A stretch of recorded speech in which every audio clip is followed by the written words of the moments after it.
दोस्तों नमस्कार। हाँ भाई, सब कैसे हैं?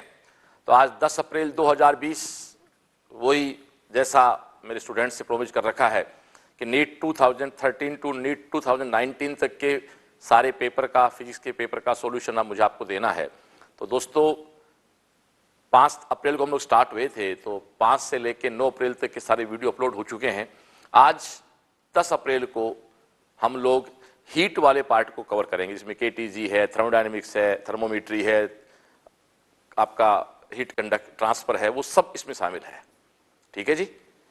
तो आज हम लोग इन जो एग्जाम में क्वेश्चन आए हैं 2013 से 2019 तक, इस पार्ट के, जैसा मैं फिर बता देता हूं, 2013 से 2019 तक के नीट के सभी क्वेश्चंस को हमने टॉपिक वाइज सेट करके या रीसेट करके उनके सॉल्यूशन पे हम लोग वीडियो अपलोड कर रहे हैं।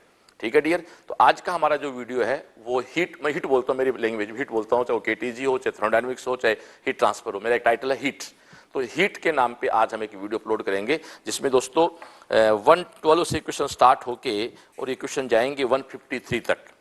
Okay dear. यानी इस पार्ट के पिछले 6 साल में आपके सामने जो क्वेश्चन है वो होंगे। ठीक है डियर। तो स्टार्ट करें। हमारा पहला क्वेश्चन आप देखें। Steam at 100 degrees Celsius is passed into 20 grams of water at 10 degrees Celsius. When water acquires a temperature of 80 degrees Celsius, the mass of water present will be. स्पष्ट कहता भाई 10 degree के ताप के 20 ग्राम जल में 100 डिग्री सेल्सियस की वाष्प गुजरती है, तो जल का ताप 80 डिग्री होने पर उपस्थित जल का द्रव्यमान कितना होगा। और सब कुछ दे रखा। स्पेसिफिक हीट ऑफ वाटर दे रखी है अगले ने 1 कैलोरी पर ग्राम पर डिग्री सेल्सियस है, और वेपर की लेटेंट हीट दे रखी है 540 कैलोरी पर ग्राम। ओके दोस्तों, ये एक अच्छा न्यूमेरिकल है। इस न्यूमेरिकल को अपन करने से पहले थोड़ा सा अपन इस हीट वाले कार्यक्रम को समझ लेते हैं। ठीक है भाई। तो प्लीज आप पेज खोलें। तो डियर, इसको स्टार्ट करने के लिए, इसको समझने के लिए अपन एक छोटी सी थ्योरी को समझ लेते हैं पहले। इसमें क्या होता है,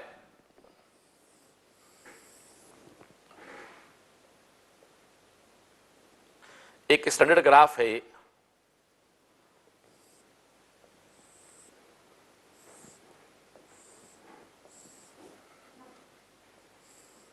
ठीक है डियर। इधर आपका इसमें हीट है और इधर दोस्तों इसमें टेम्परेचर है। O, A, B, C, D और E। यानी O बिंदु पर कोई बॉडी सॉलिड कंडीशन में है, कोई पदार्थ ठोस अवस्था में है। इसको आप हीट देंगे तो इसका दोस्तों टेम्परेचर बढ़ेगा। वो टेम्परेचर से कहां तक बढ़ेगा? इसका मेल्टिंग पॉइंट तक। तो O से A ये पदार्थ, ठोस पदार्थ गर्म होता है, और A पर ये सॉलिड मटेरियल है, वो लिक्विड में कन्वर्ट होना स्टार्ट होता है, और B तक दोस्तों ये लिक्विड में कन्वर्ट होता है। तो O से A तो टेम्परेचर राइज हो रहा है, बट A से B में टेम्परेचर राइज नहीं हो रहा है। यहां वो अपना फेज कन्वर्ट कर रहा है। सॉलिड है वो लिक्विड में कन्वर्ट हो रहा है। B पर कंप्लीट सॉलिड लिक्विड बन जाएगा। जैसे पूरा लिक्विड चेंज हो गया, फिर उसका टेम्परेचर बढ़ना स्टार्ट होता है। फिर दोस्तों C पॉइंट तक इसका टेम्परेचर बढ़ता है, जिसको अपन बॉइलिंग पॉइंट कह सकते हैं। फिर यहां से लिक्विड वेपर होना, वाष्प में बदलना स्टार्ट होता है। तो C पर ये कंप्लीट लिक्विड है। C से D में ये फिर अपना फेज कन्वर्ट करता है। D पर आते आते वही टेम्परेचर है, क्योंकि there are no change in temperature, there are change in internal energy. यहाँ फेज कन्वर्जन हो रहा है दोस्तों। तो D बिन पॉइंट पे ये सारा का सारा जो लिक्विड है वो वेपर में कन्वर्ट हो जाएगा। उसके बाद आप फिर हीट कंटिन्यू दे रहे हो, तो दोस्तों D से A तक ये सुपर वेपर बन जाती है, अतितप्त भाप बन जाती है। तो कहने का मतलब है कि आपका जो पाथ OA है, यहां दोस्तों Q equal to MS dt काम आता है। पाथ आपका जो AB है, यहां केवल Q इक्वल टू ML काम आता है। फिर आप देखो, फिर पाथ आपका जो BC है, वहां दोस्तों फिर आपका Q equal to MS dt काम आता है। फिर आपका जो पाथ CD है, फिर दोस्तों आपका वहां Q इक्वल टू ML काम आता है। L यहाँ लेटेंट हीट है, गुप्त उष्मा है, S यहाँ स्पेसिफिक हीट है। तो ये एक अपने आप में बहुत अच्छा कन्वर्जन मानता हूं मैं। O से A से B, B से C और D से E, ये एक स्टैंडर्ड इसका डेटा होता है। यानी जब टेम्परेचर चेंज होता है तो Q equal to MS dt काम आता है, और जब केवल फेज कन्वर्ट होता है तो Q इक्वल टू ML काम आता है, क्योंकि वहां फेज कन्वर्जन में टेम्परेचर चेंज नहीं होता है डियर। ओके, तो ये आप आपका एक सिंपल साइज का ग्राफ था। एस कौन है? इसकी स्पेसिफिक हीट है। ठीक है डियर, यहां मैं एक बात आपसे और करना चाहूंगा कि दोस्तों एस जो है, जैसे वाटर का एग्जांपल लूं, वाटर में इसको लोग लिखते हैं 1 कैलोरी पर ग्राम पर डिग्री सेल्सियस। ये समझो थोड़ा, इस टॉपिक को शुरू होने से पहले इसको बहुत जरूरी समझना। एस विशिष्ट उष्मा है। मैं वाटर का एग्जांपल लेता हूं, वाटर का एक है। इसका दोस्तों अर्थ पता क्या है? 1 ग्राम पानी का टेम्परेचर 1 डिग्री सेल्सियस बढ़ाने के लिए हमें 1 कैलोरी हीट इसको देनी होगी। बहुत बहुत बहुत सीधा है। 1 ग्राम वाटर का टेम्परेचर 1 डिग्री सेल्सियस बढ़ाने के लिए इसको 1 कैलोरी हीट देनी होगी। वैसे वाटर में थोड़ा ये और स्पेसिफाइड है, 14.5 से लेके 14.5 डिग्री से 15.5 डिग्री का वो जो 1 डिग्री टेम्परेचर है, वो थोड़ा वाटर का एक अलग से उसका एक कैरेक्टर है, अलग से नेचर है। बट हम नॉर्मली कह सकते हैं यार कि किसी पदार्थ के 1 ग्राम मटेरियल का टेम्परेचर 1 डिग्री सेल्सियस राइज करने के लिए हमें जिस हीट की रिक्वायरमेंट होती है वो उस मटेरियल का स्पेसिफिक हीट कहलाता है। अब डियर यहां बड़ी प्रॉब्लम है, कैलोरी और किलो कैलोरी लोग बहुत कंफ्यूज है। बहुत लोग क्या कहते हैं, कैलोरी सीजीएस है और किलो कैलोरी एमकेएस। भाई कैलोरी कोई यूनिट है ही नहीं, आपको इसको जूल में चेंज करना होगा। तो हम अच्छी तरह जानते हैं दोस्तों, 1 कैलोरी कहो चाहे 4.18 कहो चाहे इसको 4.2 जूल कहो, ये एक बहुत अच्छा रिलेशन है भाई। 1 कैलोरी और 4.2 जूल एक ही बात है। यानी एक सिंपल बात कहूं, जैसे मान लो कि कहीं आपको हाथ ठंड है, आपके हाथ ठंडे हो गए, आपको इन हाथ को गर्म करने के 2 तरीके हैं। कहीं आग जल रही है तो आप इन हाथ को आग पे गर्म कर सकते हैं, या आग नहीं जल रही है तो ऐसे रगड़ के भी आप हाथ गर्म कर सकते हैं। हाथ गर्म होने के बाद कोई नहीं बता सकता कि हाथ गर्म आपने आग पे किए हैं या उनको रगड़ के किए हैं। तो इनमें एक संबंध है। आग जो हाथ गर्म कर रही है वो हीट से, उष्मा दे के कर रहा है। हम जो रगड़ के हाथ गर्म कर रहे हैं ये वर्क से कर रहे हैं, कार्य से कर रहे हैं। इनका रिलेशन है। 1 कैलोरी हीट उतना ही टेम्परेचर बढ़ाती है जितना 4.2 जूल कार्य से बढ़ता है। बात पकड़ में आ गई? 1 कैलोरी हीट आपकी किसी बॉडी का टेम्परेचर उतना ही राइज करेगी जितना टेम्परेचर राइज करने के लिए उस पे 4.2 जूल का वर्क कर दिया जाए। ओके डियर, तो ये आपके सामने एक एस की वैल्यू हो गई। अब यदि मैं इसको थोड़ा चेंज करूं तो 1 की जगह मैं 4.2 कर दूंगा, कैलोरी रिप्लेस बाय जूल पर ग्राम पर डिग्री सेल्सियस। कहीं कोई दिक्कत नहीं है। अब दोस्तों तो 1 ग्राम के लिए है, 1 मोल के लिए बात करें तो आप जैसे वाटर की बात करें तो क्या हो जाएगा, 18 कैलोरी पर मोल पर डिग्री सेल्सियस। जो वाटर का क्या होता है, मोलकुलर वेट 18 होता है, आप जानते हो H2O। तो जैसे ही 1 ग्राम के लिए 1 कैलोरी चाहिए तो 1 मोल वाटर का पूछा अगले ने, तो 1 मोल वाटर में कितने ग्राम होते हैं, 18 ग्राम, तो 18 चाहिए। इसको दोस्तों फिर से इसमें चेंज करें तो ये आपका 18 मल्टीप्लाई 4.2 जूल मोल पर डिग्री सेल्सियस। थोड़ा सा इसका और मॉडिफाई कर लूं मैं इसको यहां कैलोरी पर केजी डिग्री सेल्सियस कर दूं तो माय डियर यहां पर क्या आ जाएगा, 1000 आ जाएगा। सीधी ये बात है। 1 ग्राम के लिए 1 कैलोरी, 18 ग्राम के लिए 18 कैलोरी और 1 किलो के लिए 1000 कैलोरी। अब उसको वापस वही जूल में चेंज करना चाहो तो इसको अपन ऐसे कह सकते हैं, ये आपका 1000 है, ये आपका 4.2 है जूल केजी पर डिग्री सेल्सियस। ये मैंने दोस्तों डेटा वाटर के लिए लिए हैं। ये स्पेसिफिक हीट के 6 फॉर्मूले हैं। जिसको ये समझ में आ जाता है ना, उसके हीट के ऑलमोस्ट फंडे के लिए हो जाते हैं। एस के 6 यूनिट है, मैंने 6 के 6 चेंज कर दी। ऊपर कैलोरी है, नीचे ग्राम है। कैलोरी को जूल में चेंज कर लो। ग्राम को 3 प्रकार चेंज कर सकते हो, ग्राम में चेंज कर सकते हो, मोल में चेंज कर सकते हो और केजी में चेंज कर सकते हो। It clear? ये मेरा एक कॉन्सेप्ट इसमें हो गया। अब आ जाओ, मैं मेरे क्वेश्चन में आता हूं। बहुत लंबी थ्योरी तो कर नहीं पाए डिस्कस, यहां पर आए डियर क्वेश्चन में आए आप लोग। तो आप देखें क्वेश्चन में आए तो कहता 10 डिग्री सेल्सियस के ताप के 20 ग्राम जल में 100 डिग्री सेल्सियस की वेपर गुजरती है तो जल का ताप 80 डिग्री सेल्सियस होने पर उपस्थित जल का द्रव्यमान कितना होगा। दोस्तों आप सीन देखो, हमारे पास 20 ग्राम 10 डिग्री सेल्सियस का पानी है और इसमें हमने भाप वाष्प गुजार दी और अंतिम कितना टेम्परेचर हुआ, 80 डिग्री सेल्सियस। तो अब आप देखो आइस जो वाटर है वो कहां से कहां जाएगा, 10 से 80। तो वाटर के द्वारा दोस्तों ली गई हीट, वाटर के द्वारा ली गई हीट ms dt। m बोले तो कितने ग्राम है भैया, 20 ग्राम। एस बोले तो 1 कर दो, कैलोरी पर ग्राम पर डिग्री सेल्सियस। डीटी बोले तो 70। एक बात ध्यान चाहूंगा, डिग्री सेल्सियस को टेम्परेचर नहीं होता है, उसको चेंज करना होता है केल्विन में। बट याद कर लो, जब टेम्परेचर का डिफरेंस होता है तो चाहे डिग्री सेल्सियस में कर लो चाहे केल्विन, बात एक ही है। कैसे? 10 से मैं 80 पे जाऊंगा तो 80 माइनस 10 क्या है? 70। 80 प्लस 2 73 माइनस 10 प्लस 2 73, बात तो वही है। तो टेम्परेचर डिफरेंस करने में डिग्री सेल्सियस हो चाहे केल्विन हो कोई फर्क नहीं पड़ता है। अब आगे चलें, ये तो वेपर के द्वारा वाटर को दी गई हीट है। अब वेपर क्या है? वेपर वाटर में कन्वर्ट हो रही है, ध्यान चाहूं, यहां वेपर वाटर में कन्वर्ट हो रही है। इसलिए डियर ध्यान देखना कि यहां फेज कन्वर्जन हो रहा है। तो फेज कन्वर्जन में तुम जानते हो Q इक्वल टू क्या काम आएगा? ml। तो ml का मतलब कितनी वेपर कन्वर्ट हुई? तो m। और दोस्तों l क्या है वेपर का? आप स्पष्ट रूप देखें, l क्या होगा भाई? l अपने देखा अगले ने वेपर का 450। ठीक है डियर, तो हमारे सामने वाष्प की गुप्त ऊष्मा कितनी है? m गुना 540। बिल्कुल एक सिंपल सा कॉन्सेप्ट हमारे सामने आ गया। इसको दोस्तों हम जब गुणा भाग करेंगे तो ms की जो वैल्यू आ गई, आप खुद देख लें, ms क्या है? Mass of steam, this is mass of. तो दोस्तों ms इक्वल टू आपके सामने अपॉन 450। इसको जब मैंने गुणा भाग किया, कैलकुलेट किया, तो इसकी वैल्यू आई 2.5 ग्राम। 2.5 ग्राम। पहले से कितना वाटर है मेरा? 20 ग्राम। वेपर से कितना वाटर बन गया? 2.5 ग्राम। तो कितना आ गया भाई? 22.5 ग्राम। ठीक है dear, okay, thank you. Okay dear, question 113 ये गलती से आ गया बीच टॉपिक में भैया, ये एक्चुअली में एटॉमिक स्ट्रक्चर क्वेश्चन है, बट लेकिन वो आ गया तो इसको कर लेते छोटे बीच में। ये क्या कहता है? given the value of Rydberg constant is 10 to power 7 meter per inverse, the wave number of the last line of the Balmer series in hydrogen spectrum। अगला कहता है बामर सीरीज की लास्ट लाइन। तो दोस्तों मैं इस पे ज्यादा बात तो नहीं कर पाऊंगा, टॉपिक अलग है।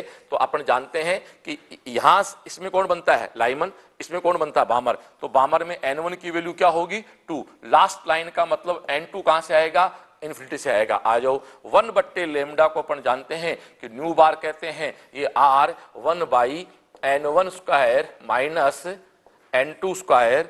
तो nu bar equal to R, ये दोस्तों 1/4, ये आपका 0।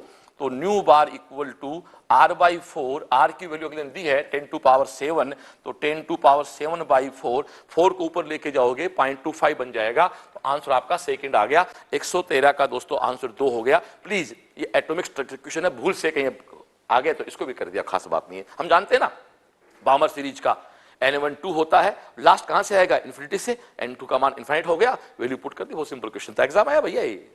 अरे ये इजी हार्ड तो बाद की बात है, सब एग्जाम आए क्वेश्चन है भाई। तू नीट की तैयारी कर रहा है ना, तो नीट में से क्वेश्चन आते हैं। Okay thank you. हाँ डियर, ये एक जो न्यूमेरिकल है, इस न्यूमेरिकल का भाव क्या है? इसका भाव देखो ये है कि अर्थ से h हाइट पर एक आइस का ब्लॉक है। आप क्वेश्चन कई लैंग्वेज मेरे सुन लो आप। h हाइट पे एक ब्लॉक है, वो ऐसे नीचे गिरता है। नीचे गिरेगा तो जैसे ये दोस्तों अर्थ पे आ गया, इसकी जो यहां U इक्वल टू mgh है, वो U जो U इनिशियल कहें, जो U फाइनल है, ये दोस्तों 0 हो गई। पर मैं जानता हूं energy can't create, can't destroy. ऊर्जा ना नष्ट होती है ना पैदा होती है, एनर्जी केवल अपना फॉर्म चेंज करती है, अपना रूप बदलती है। तो यहां आते से ये पिघल गया। अब अगला ध्यान से देखो, पूरा आइस का ब्लॉक मेल्ट हो गया, लेकिन जब यहां से यहां तक आ रहा है तो केवल 1/4 एनर्जी है इसकी जो इस काम में खर्च होती है। यानी आप देखें दोस्तों, इसकी टोटल mgh एनर्जी थी, उसका 1/4 हिस्सा है जो इस ब्लॉक को मेल्ट करने में या उसको हीट कन्वर्ट करने में काम आता है। और मेल्ट होने पर अपन जानते हैं, मैंने पढ़ा दिया, जब मेल्ट है यानी कि फेज कन्वर्जन है, वो किसके कुल होता है? ml के कुल होता है। ये लो जी, ml से m से m कैंसिल आउट कर दो। आपको दोस्तों क्या चाहिए? h क्या है भैया? 4L/g। L की वैल्यू ये रही, पर चेक करना किसमें है। देखो बाकायदा दोस्तों 3.4 10 टू पावर 5 kg तथा g आपका बाकायदा, इसमें ध्यान देना क्लास है, ये परफेक्टली दोस्तों आराम से m केस में है। तो वैल्यूज पुट कर दो, तो 4 मल्टीप्लाई L क्या है भाई? 3.4 मल्टीप्लाई 10 टू पावर 5, और g का मान हम जानते हैं दोस्तों 10 होता है। इस पॉइंट एक और ले लो यहां पर, तो ये आपके सामने 16, 12 और 1 13, ठीक है डियर। तो और ये आपका 10⁻³ हो गया, तो इसको अपने किलोमीटर में चेंज करते हैं, 136 किलोमीटर इसका आंसर आ गया। Okay, thank you. Question number 115, okay, NEET 2018 में आया। अगर स्पष्ट कहता है sample of 0.1 gram of water 100 degree Celsius normal pressure पे है, 54 कैलोरी उसको हीट वो कन्वर्ट के लिए चाहिए, 100 डिग्री सेल्सियस स्टीम में चाहिए। If the volume of the steam produced 167.1, the change in internal energy of the sample. देखो सीधी सी बात ये यार कि मेरे पास 0.1 ग्राम वाटर है जो 100 डिग्री सेल्सियस पे है, उसको मैं 54 कैलोरी की हीट की रिक्वायरमेंट है, किसके लिए? 100 डिग्री सेल्सियस की वेपर में चेंज करने के लिए। ऐसा मैं कर रहा हूं, इसको यार दे रहा हूं मैं, ये मान लो। तो वो कहता है कि चेंज इन इंटरनल एनर्जी, इसके आंतरिक ऊर्जा में कितना चेंज होगा। तो याद करो dq equal to du plus dw, बोलो एग्री हो। आपको क्या निकालना है? du। तो पहले dq बताओ। तो dq तो अगला खुद कह रहा है, आपने जरूरत ही नहीं है। dq तो क्या कह रहा है? 54 कैलोरी, इसको 4.2 से मल्टीप्लाई कर दो दोस्तों, ये किस में चेंज हो जाएगा? आपका जूल में चेंज हो जाएगा। क्लियर? क्योंकि कैलोरी तो कुछ होता ही नहीं है ना। अब आप dw में आ जाओ, तो dw इक्वल टू क्या होता है? वो होता है दोस्तों pdv। pdv, dv क्या है? v final minus v initial. यहां थोड़ा सा आपको एक चीज समझनी होगी, p दोस्तों m केस में है 1.013 मल्टीप्लाई 10⁵। अब यहां थोड़ा देखें, v फाइनल क्या है? 167.1 cc, सेंटीमीटर क्यूब। इसको आपको चेंज करना होगा मीटर क्यूब में, 10⁻⁻6 से मल्टीप्लाई कर देंगे। ऊपर है 0.1 ग्राम, जिसको अपने 0.1 cc मान सकते हैं, एक ही बात है, बड़ा फर्क नहीं, एक ऑलमोस्ट इसी होते हैं ये। तो ये आपका हो गया 160.1 माइनस 0.1 10⁻⁶। बस ध्यान दें, इस टॉपिक में ये काम की चीज है। 167.1 माइनस 0.1, ये आपको सब, ये सीसी में है, ये ग्राम में है, कोई दिक्कत नहीं, ग्राम को भी अपन चेंज कर लेंगे सीसी में। ऑलमोस्ट 1 लीटर में 1000 ग्राम मानते हैं, लगभग ये होता लगभग है, इसमें कुछ चेंज है हल्का सा, पर अब कैसे 1 लीटर के 1000 ग्राम के, एक ही बात है ना। दूध लाते हैं ना तो किलो के भाव वही हैं, लीटर के भाव वही हैं। ये दोस्तों आपका dw आ गया। इन सबको तो तेरे पास dq आ गया, तेरे पास dw आ गया, इसको मैं कैलकुलेट करूंगा du बराबर dq माइनस dw, तो तेरा आंसर आएगा 208.7। कैलकुलेशन आप आराम से कर सकते हो, जो इसका करना था आपको मैंने कर दिया। Okay, thank you. तो नंबर 116 जो नीट 2019 में आया है, इस न्यूमेरिकल में थर्मल एक्सपेंशन में थोड़ी सी कैलकुलेशन मुश्किल होती है, इसलिए पेशेंस से किया करो इसको। ये थर्मल एक्सपेंशन का थोड़ा सा पेशेंस रखो, उसकी कोई दिक्कत नहीं होती। तो स्पष्ट कहता है a copper rod of 88 centimetre and an aluminium rod of unknown length have their increases in length independent of increases in temperature, the length of aluminum road। दोस्तों ये कहता है एक रोड तो आपकी है, किसकी है? कॉपर की, और आपकी दूसरी रोड है वो किसकी है दोस्तों? आपकी है एल्यूमिनियम की। ठीक है डियर, इसकी लेंथ क्या है? 88 सेंटीमीटर। इसकी लेंथ क्या है? मुझे नहीं पता, एल फाइंड आउट करनी है। अब अगला कहता है, अपन जानते हैं डियर, अपन इसका टेम्परेचर बढ़ाते हैं तो इसका अलग थर्मल एक्सपेंशन है, उसका अलग थर्मल एक्सपेंशन है। लेकिन अगला स्पष्ट कहता है यार कि increase in length independent of increase in temperature. Temperature के इंक्रीमेंट से इसके लेंथ के इंक्रीमेंट में फर्क नहीं पड़ रहा है, बस ये मूल कहानी है। साफ कहता है कि अज्ञात लंबाई की किसी एल्यूमिनियम की छड़ की लंबाई वर्ती ताप पर निर्भर नहीं करती। तो एल्यूमिनियम की छड़ की लंबाई क्या, ये आपको निकालना है। ये अल्फा कॉपर का है, ये अल्फा एल्यूमिनियम का है। ठीक है डियर, बात शुरू करें तो आ जाओ, इसको मिटा के अपन लिखते हैं। अपन जानते हैं दोस्तों अच्छी तरह से, एल टी इक्वल टू होता है L note 1 plus alpha D T. एक बात है भाई, डेल्टा टी लिख लो, डी टी खास फर्क नहीं होता है। अब इसको थोड़ा सा ढंग से लिखना पड़ेगा अपने को। देखो L copper T equal to L copper 0 1 plus alpha copper D T. ठीक है डियर। दूसरा L aluminium T equal to L aluminium 0 1 plus alpha aluminium D T. ठीक है ना। ये कॉपर टी डिग्री पे कॉपर की लेंथ, कॉपर 0, इसका मतलब है कॉपर की 0 पे लेंथ, वैसे एल्यूमिनियम की 0 पे लेंथ। अब अगला स्पष्ट कहता है भाई कि इन दोनों की लेंथ के चेंज में टेम्परेचर पे डिपेंडेंसी नहीं है। तो अपन कह सकते हैं यार कि delta L equal to L copper T minus L aluminium minus L aluminium T कर दूं। आगे चलो जी। तो अब इन दोनों को अब माइनस करो, थोड़ा सा यहां अपने को डायरेक्ट नहीं करेंगे, पूरी बातों करेंगे। तो एल को पर टी, तो मैं ऐसा लिखता हूं dear, L nought plus L nought alpha, किसका भाई, कॉपर का, ये L copper, L copper nought plus L copper zero plus L copper zero alpha copper delta T minus L aluminium zero minus L aluminium zero alpha aluminium delta T. ठीक है। और अगला साहब कहता भाई डेल्टा एल में कोई फर्क नहीं होता है, उसकी वैल्यू में कोई चेंज नहीं होता है। तो ठीक है डियर, अब इसको थोड़ा सा और सोल्व करते हैं। मैं डायरेक्ट लिख सकता था, पर मैं चाहूंगा कि सुचित लिखने के बजाय, तो डेल्टा एल इक्वल टू क्या हो गया रे, L copper zero minus L aluminium zero. एक स्टेप तो दोस्तों ये आ गया। दूसरे स्टेप में आप क्या करो, dt को बाहर या डेल्टा टी को बाहर निकाल लो। निकाल लिया बाहर, डेल्टा टी को बाहर निकाल लो। इन दोनों स्टेप में से बाहर निकालूं मैं तो क्या बचेगा, L copper zero alpha copper minus L aluminium zero alpha aluminium. Okay dear, ये तेरे सामने आ गया। डेल्टा एल इक्वल टू ये लेंथ का चेंज, ये तेरे सामने dt है। अब अगला स्पष्ट कहता है कि टेम्परेचर चेंज के कारण इसमें कोई चेंज नहीं होता, यानी इसका कोई रोल नहीं है। डेल्टा चेंज से इसमें कोई चेंज नहीं हो रहा है। बस, तो डेल्टा चेंज से दोस्तों कोई चेंज नहीं हो रहा है, तो अपन इसको ऐसे लिख देते हैं, alpha copper zero alpha copper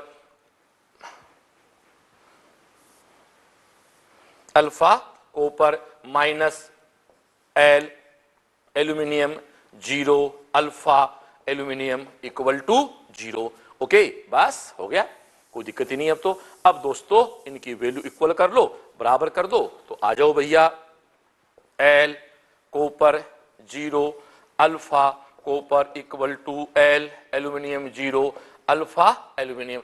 अगला स्पष्ट कहता है 88 सेंटीमीटर, मतलब वो इनिशियल होती है। तो कॉपर की कितनी है, 88। अल्फा कॉपर कितना है, ये रहा 1.7 10 टू पावर -5। अब दोस्तों ये एल को मैं इधर रख लूं, आप सीधा थोड़ा सा सीधा कर दो ऐसे, 2.2 10 टू पावर -5। बात गौर करना दोस्तों, बहुत सिंपल किया। देखो 22 लिया है, 22 को 4 से मल्टीप्लाई 88 होता है। तो आप इस पॉइंट को दोस्तों यहां से काट को, इस पॉइंट को इस पॉइंट से काट दो, तो ये आपका कितना आ गया, 4 और 17 चौक 68। दोस्तों सीधा सीधा आंसर आपका आ गया 68 centimetre, 68 centimetre. Okay, thank you. हाँ, तो डियर क्वेश्चन 117 नीट 2013 में आया है, ये बहुत अच्छा है। इसमें थोड़ा सा मैं आपसे बात भी करना चाहूंगा।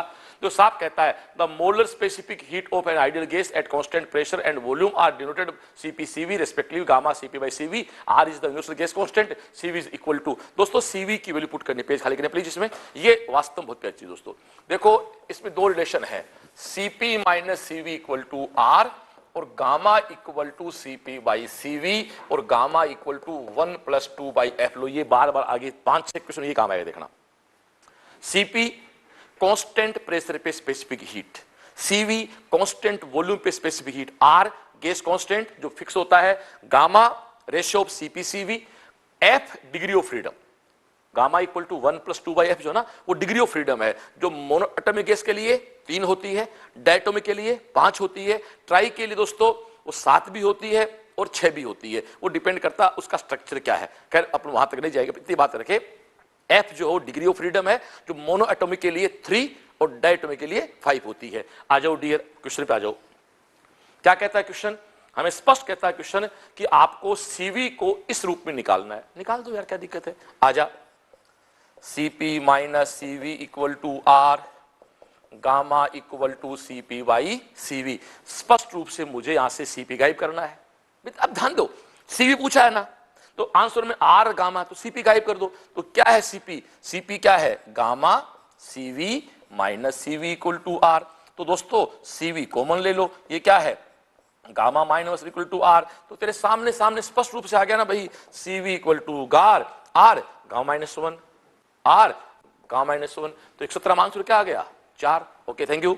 हाँ तो दोस्तों क्वेश्चन नंबर 118 ये केटीजी के या थर्मोडायनेमिक्स के कई सारे कॉन्सेप्ट लपेट रहा है एक साथ। अगला कहता था amount of heat energy required to raise the temperature of 1 gram of helium at NTP from T1 kelvin to T2 kelvin. स्पष्ट हो यार कि 1 ग्राम हीलियम गैस है जिसका टेम्परेचर T1 केल्विन से T2 केल्विन तक रेज करने के लिए हमें इसको कितनी उष्मा देनी होगी। क्लियर, कितनी हीट देनी होगी। तो dq equal to du plus dw। अब हमें नहीं पता यार आइसोथर्मल प्रोसेस है, आइसोबारिक प्रोसेस है, आइसोवोल्यूमेट्रिक प्रोसेस है, पर मैं एक बात जानता हूं यार, मैं ऐसे प्रश्नों में dw को जीरो करने की कोशिश करता हूं। dw जीरो कब होता है? जब dv जीरो है। तो dv जीरो का मतलब है कि इसमें वॉल्यूम क्या है? कांस्टेंट। तो वॉल्यूम कांस्टेंट का कॉन्सेप्ट काम आएगा तो cv काम आ जाएगा, जो हम जानते हैं कि f/2 r के रूप में कन्वर्ट हो जाएगा। बस आ जाओ। तो dq इक्वल टू क्या हो गया दोस्तों? आपके सामने सामने du प्लस जीरो। आपको क्या चाहिए? एनर्जी चाहिए। तो dq क्या होता है? ns dt। तो कॉमन फॉर्मूला ये होता है, वो बाद की बातें चेंज करना। तो कॉमन फॉर्मूला क्या होता है? dq equal to ns dt। अब dq equal to ns dt को दोस्तों अपन लोग मास्टर फॉर्मूले में चेंज, जो मास्टर फॉर्मूला है इसको चेंज करते हैं कि dq बराबर आपके सामने du है और dq बराबर हम सब जानते हैं ns dt है। dq equal to n cv dt है। बार बार कह रहा हूं cv क्यों काम लिया है, क्योंकि मैंने dw को जीरो कर दिया। dw जीरो मैंने कब कर दिया? जब मेरा वॉल्यूम कांस्टेंट हो तो वहां cv काम आएगा। अब दोस्तों n क्या होता है? m upon w। cv क्या है? f/2 r। और ये क्या है? T2 minus T1। m small m given mass, w molecular weight. आ जाओ, कौन सी गैस है डियर? हीलियम। कितना ग्राम दिया है? 1 ग्राम। W कितना है? 4। F क्या होता है? 3। ये 2। अब R है बट R नहीं है, कोई बात नहीं, मैं जानता हूं दोस्तों R इक्वल टू क्या होता है? NK। बस ये क्या बन गया? NK T2 minus T1। ये तेरे सामने बिल्कुल स्पष्ट रूप से आप आंसर आ गया। देखे तो ये 3/8 एक में है। देखो या NaKbT2 minus T1। A4 Avogadro संख्या, V4 वोल्ट्समैन नियतांक। Okay, thank you. हाँ दोस्तों क्वेश्चन नंबर 119 नीट 2013। देखो डियर, साहब कहता है कि during an adiabatic process the pressure of gas proportional to the cubic of the temperature. ये भाई टी क्यूब के डायरेक्टली प्रोपोर्शनल है। तो CP/CV क्या होता है? गामा फाइंड आउट करना होता है। इस न्यूमेरिकल में हमारी आपकी इच्छा नहीं है भाई, अगला जो कहता वैसे वैसे हमें करते जाना है। एक रिलेशन तो अगले ने ये बता दिया, और एक रिलेशन भाई हम जानते हैं यार PV इक्वल टू nRT, उसको तो हम छेड़ सकते ही नहीं ना। तो यूं कह सकते हैं PV directly proportional T, nR तो कांस्टेंट चला जाएगा। अब यहां से मैं P रिप्लेस करता हूं। देखो तो P रिप्लेस करूंगा तो P की जगह क्या आएगा? T अपॉन V आ जा। तो this is T upon V directly proportional T cube. अब आप देखो इसको कैलकुलेट करो, ये T स्क्वायर हो गया, ये V हो गया, तो ये बन जाएगा T square V equal to NA constant. ये एक रिलेशन है। और अब हम जानते हैं एक रिलेशन बहुत प्यारा होता है, T V gamma minus 1 equal to constant. ये भाई याद रखना पड़ेगा। ये रुदोषम प्रक्रम की 3 इक्वेशन होती हैं, याद रखनी पड़ेंगी। आप एग्री भी करेंगे इस बात को। बस अब कंपेयर कर दो। ये क्या है?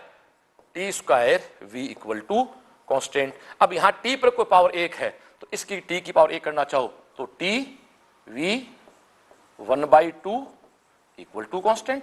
भाई यहां 2 से डिवाइड करो, 1/2 1/2 तो हो गया। तो एक इक्वेशन तो दोस्तों ये है, एक इक्वेशन ये है। कंपेयर करो तो तेरे सामने कंपैरिजन आ गया। गामा माइनस 1 इक्वल टू क्या है? हाफ है। तो डियर गामा इक्वल टू क्या हो गया? 3/2। और ये तेरा आंसर आ गया यार। Okay, thank you. Okay dear, question number 120 AIPMT 2014 में आया। अगला साहब कहता है a monatomic gas, monatomic gas का तुम जानते हो डिग्री ऑफ फ्रीडम कितना हो जाएगा? 3। Pressure P having volume V expends isothermally. पहले आइसोथर्मली यानी समतापीय प्रक्रम के अंदर ये कहां तक जाती है? 2V तक जाती है। Then adiabatically do a volume 16V। ठीक है dear, the final pressure of the gas is taken gamma equal to 5/3। ठीक है जी। आप देखो इस प्रश्न को सुनो परिधान से। क्या कहता है? कोई एक परमाणु गैस है, मोनोटोमिक गैस है, जिसका प्रेशर P है, आयतन V है। अब इससे पहले समतापी यानी आइसोथर्मल प्रोसेस से अपन कहां 2v तक ले गए, बस एक बार यहीं रुक जाओ, 2v तक ले गया आइसोथर्मल प्रोसेस, तो P initial, V initial, P final, V final. P initial क्या है? P। V इनिशियल क्या है? V। P फाइनल क्या है? पता नहीं। V फाइनल क्या है? 2v। तो दोस्तों इसका P फाइनल क्या आ गया तेरे सामने 1/2। बोल हाँ या ना? हो गया। अब यहां से आगे बढ़ा, अब वो कहता है इसको आइडियाबेटिक रूप से 16v तक एक्सपेंड किया गया। इसके आगे वो इसको रुद्धोष्म प्रक्रम के द्वारा 16v तक प्रसारित करता है। तो उसके बाद का प्रेशर निकालो। आजा भैया, मैं थोड़ा कलर चेंज करें तेरे लिए।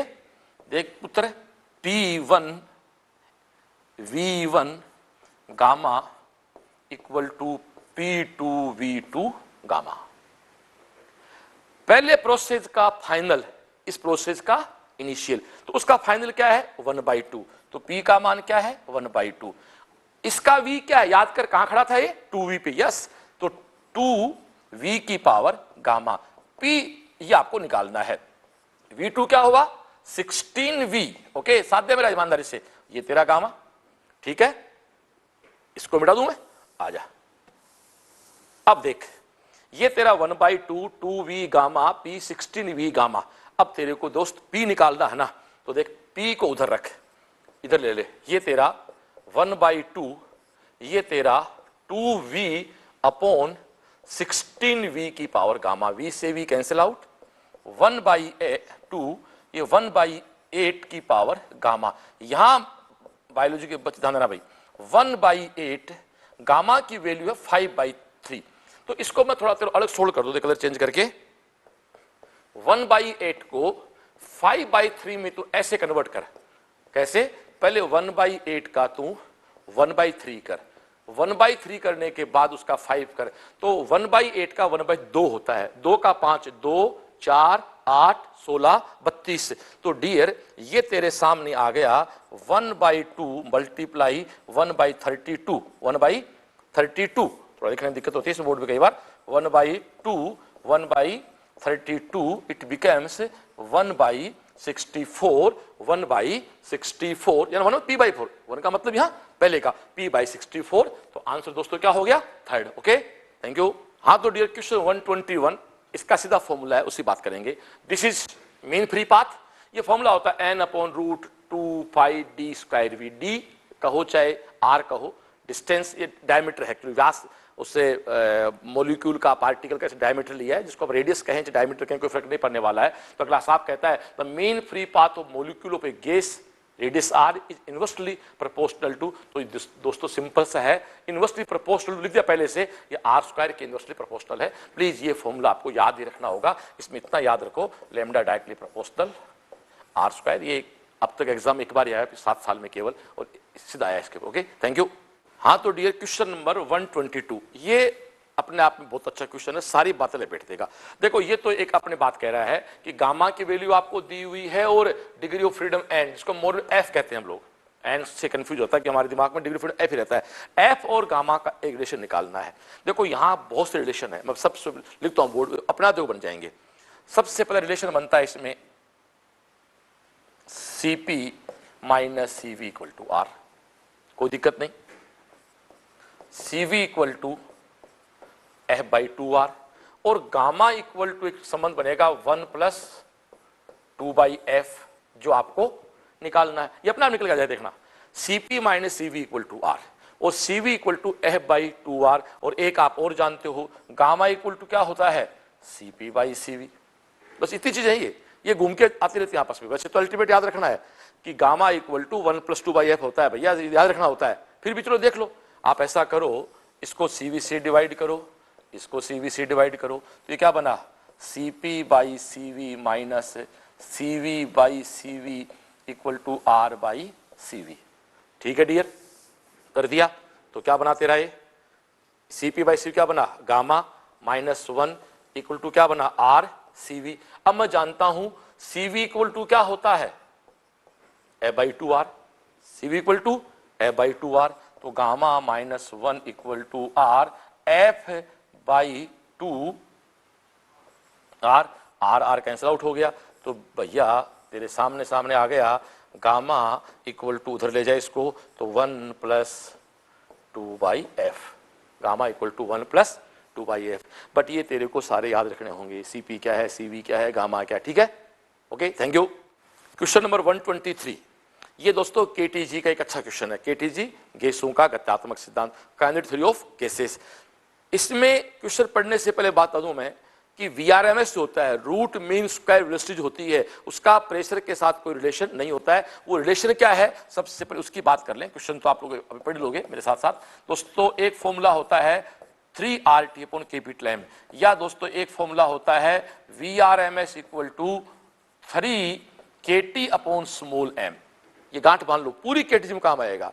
R के साथ जो कैपिटल M होता है वो मॉलिक्यूलर वेट होता है, वो अणु भार होता है, और K के साथ जो स्मॉल m है वो अणु का भार है, वो मास ऑफ मॉलिक्यूल है। ये मास ऑफ मॉलिक्यूलर वेट है, वो मास ऑफ मॉलिक्यूल है। K के साथ स्मॉल m आता है, R के साथ कैपिटल M आएगा। ये बात समझा दी आपको मैंने। इसका कोई फर्क नहीं पड़ने वाला कि एक क्वेश्चन में गैस नहीं बदलती है। एक पात्र आपने ले लिया, एक कंटेनर आपने ले लिया, उसके बाद आप गैस का अमाउंट चेंज नहीं कर सकते, इसलिए दोस्तों ये तो कट जाता है। और प्रेशर का वेलोसिटी के साथ कोई रिलेशन है नहीं है। इसमें सुन लो, पहले टेम्परेचर है 27 डिग्री, तो वेलोसिटी है 200। अब कर दिया 127 डिग्री, तो आपको दोस्तों इसका वेलोसिटी निकालनी है। तो सीधी सीधी सी बात है, dear V27/V127 equal to √T27/√2/127। Equation 1 बनाएंगे, इक्वेशन 2 बनाएंगे, इक्वेशन 1 को इक्वेशन 2 डिवाइड करेंगे। दोस्तों आपके पता R कांस्टेंट खत्म हो गया, M कांस्टेंट खत्म हो गया, 3 खत्म हो गया, कौन बचा, V और T। तो V1/V2 equal to √T1/T2। V27 कितना है भैया, 200। V127 निकालना, इसको V डैश कह दो। टेम्परेचर डिग्री सेल्सियस में है, कहां चेंज होगा, केल्विन में। क्या जोड़ना है, 273। तो दोस्तों 27 में जोड़ोगे 273, जोड़ दो, एक बार आपके लिए जोड़ देता हूं। और ये कौन है तेरा, 127, इसमें क्या जोड़ो, 223, ये क्या बन गया, 300, ये क्या बन गया, 400, ये आपका क्या हो गया, कैंसिल आउट। ठीक है डियर, अब इसको मिटा दूं आपके लिए मैं, अब तेरे सामने ये कितना है, 200, V डैश रूट, ये क्या आ गया, √3/2। तो इस 2 को दोस्तों है ना, √3/2, तो क्या हो जाएगा, 400। ठीक है, √3 नीचे आ जाएगा। ये लो आंसर आ गया फर्स्ट। Okay, thank you. हाँ डियर, ये क्वेश्चन नंबर 124 जो है, ये दोस्तों एक डायरेक्ट फॉर्मूला है जो हमें याद रखना होगा। जैसे PV की power gamma equal to constant, ये पोलोट्रोपिक प्रोसेस है, पॉलीट्रोपिक प्रोसेस है, बहुप्रक्रमीय प्रोसेस है। ठीक है ना। इसका एक फॉर्मूला है जो याद रखना होगा, वो होता है दोस्तों C equal to CV plus R/1 - x। ये इसकी थर्मल कैपेसिटी है। स्पेसिफिक हीट बोल दो, थर्मल कैपेसिटी बोल दो, बस ये इसमें ध्यान का चीज का। यहां देखो दोस्तों क्या कहता है, 1 mole of an ideal monoatomic gas undergoes a process described by the equation PV³। तो दोस्तों यहां जो PV³ इक्वल टू कांस्टेंट है, यानी यहां x की वैल्यू दोस्तों 3 है, बस ये ध्यान रखना चीज का। इसमें बिल्कुल स्वीकारता हूं, इसका बहुत लंबा डेरिवेशन है, मैंने खुद करके देखा तो उसमें 15 मिनट लगे। एक बात ध्यान चाहूं, कई बार कुछ बच्चे घर पे क्वेश्चन निकालते हैं, कई बार बच्चे पूछते हैं मेरे से कि साहब कौन सा प्रश्न छोड़े, कौन सा प्रश्न करें। मुझे बताओ कि जब आप घर पे किसी क्वेश्चन को निकाल रहे हो और वहां आपको 3 मिनट लग रहे हैं और आप उसको निकाल के खुश हो रहे हो, तो ये तो बेवकूफी है ना। एग्जाम में आप कहां से लाओगे 3 मिनट एक प्रश्न पे भैया। हाँ, घर पे 3 मिनट 5 मिनट लगाओ, पर उसके बाद भैया सीधा उसको 15, 20, 30 सेकंड में कैसे कर सकते हो। और नहीं होता है तो डेरिवेशन का पार्ट साइड में करो, उसका जो लास्ट फॉर्मूला काम आया है उसको याद करो, उसको अप्लाई करो। आप खुद अपने आप से पूछे, भाई आपने 4 मिनट लगाए, बहुत अच्छा लगा, क्वेश्चन कर लिया बिल्कुल सुंदर राइटिंग में, एग्जाम में कहां से लाओ 4 मिनट भाई। इसलिए ऐसे लंबे क्वेश्चन का बाकायदा हाँ करना होता है। ये जुलाई अगस्त की बातें हैं, जब टॉपिक चल रहा है, कोचिंग चलती है, पूरा करना होता है, फिर लास्ट का फॉर्मूला याद करके उसमें अप्लाई किया जाता है। तो ये फॉर्मूला है C equal to CV plus R/1 - x। दोस्तों x की वैल्यू 3 आ गई, बस आ जाओ। CV क्या होता है, F/2R, this is R/1 - x।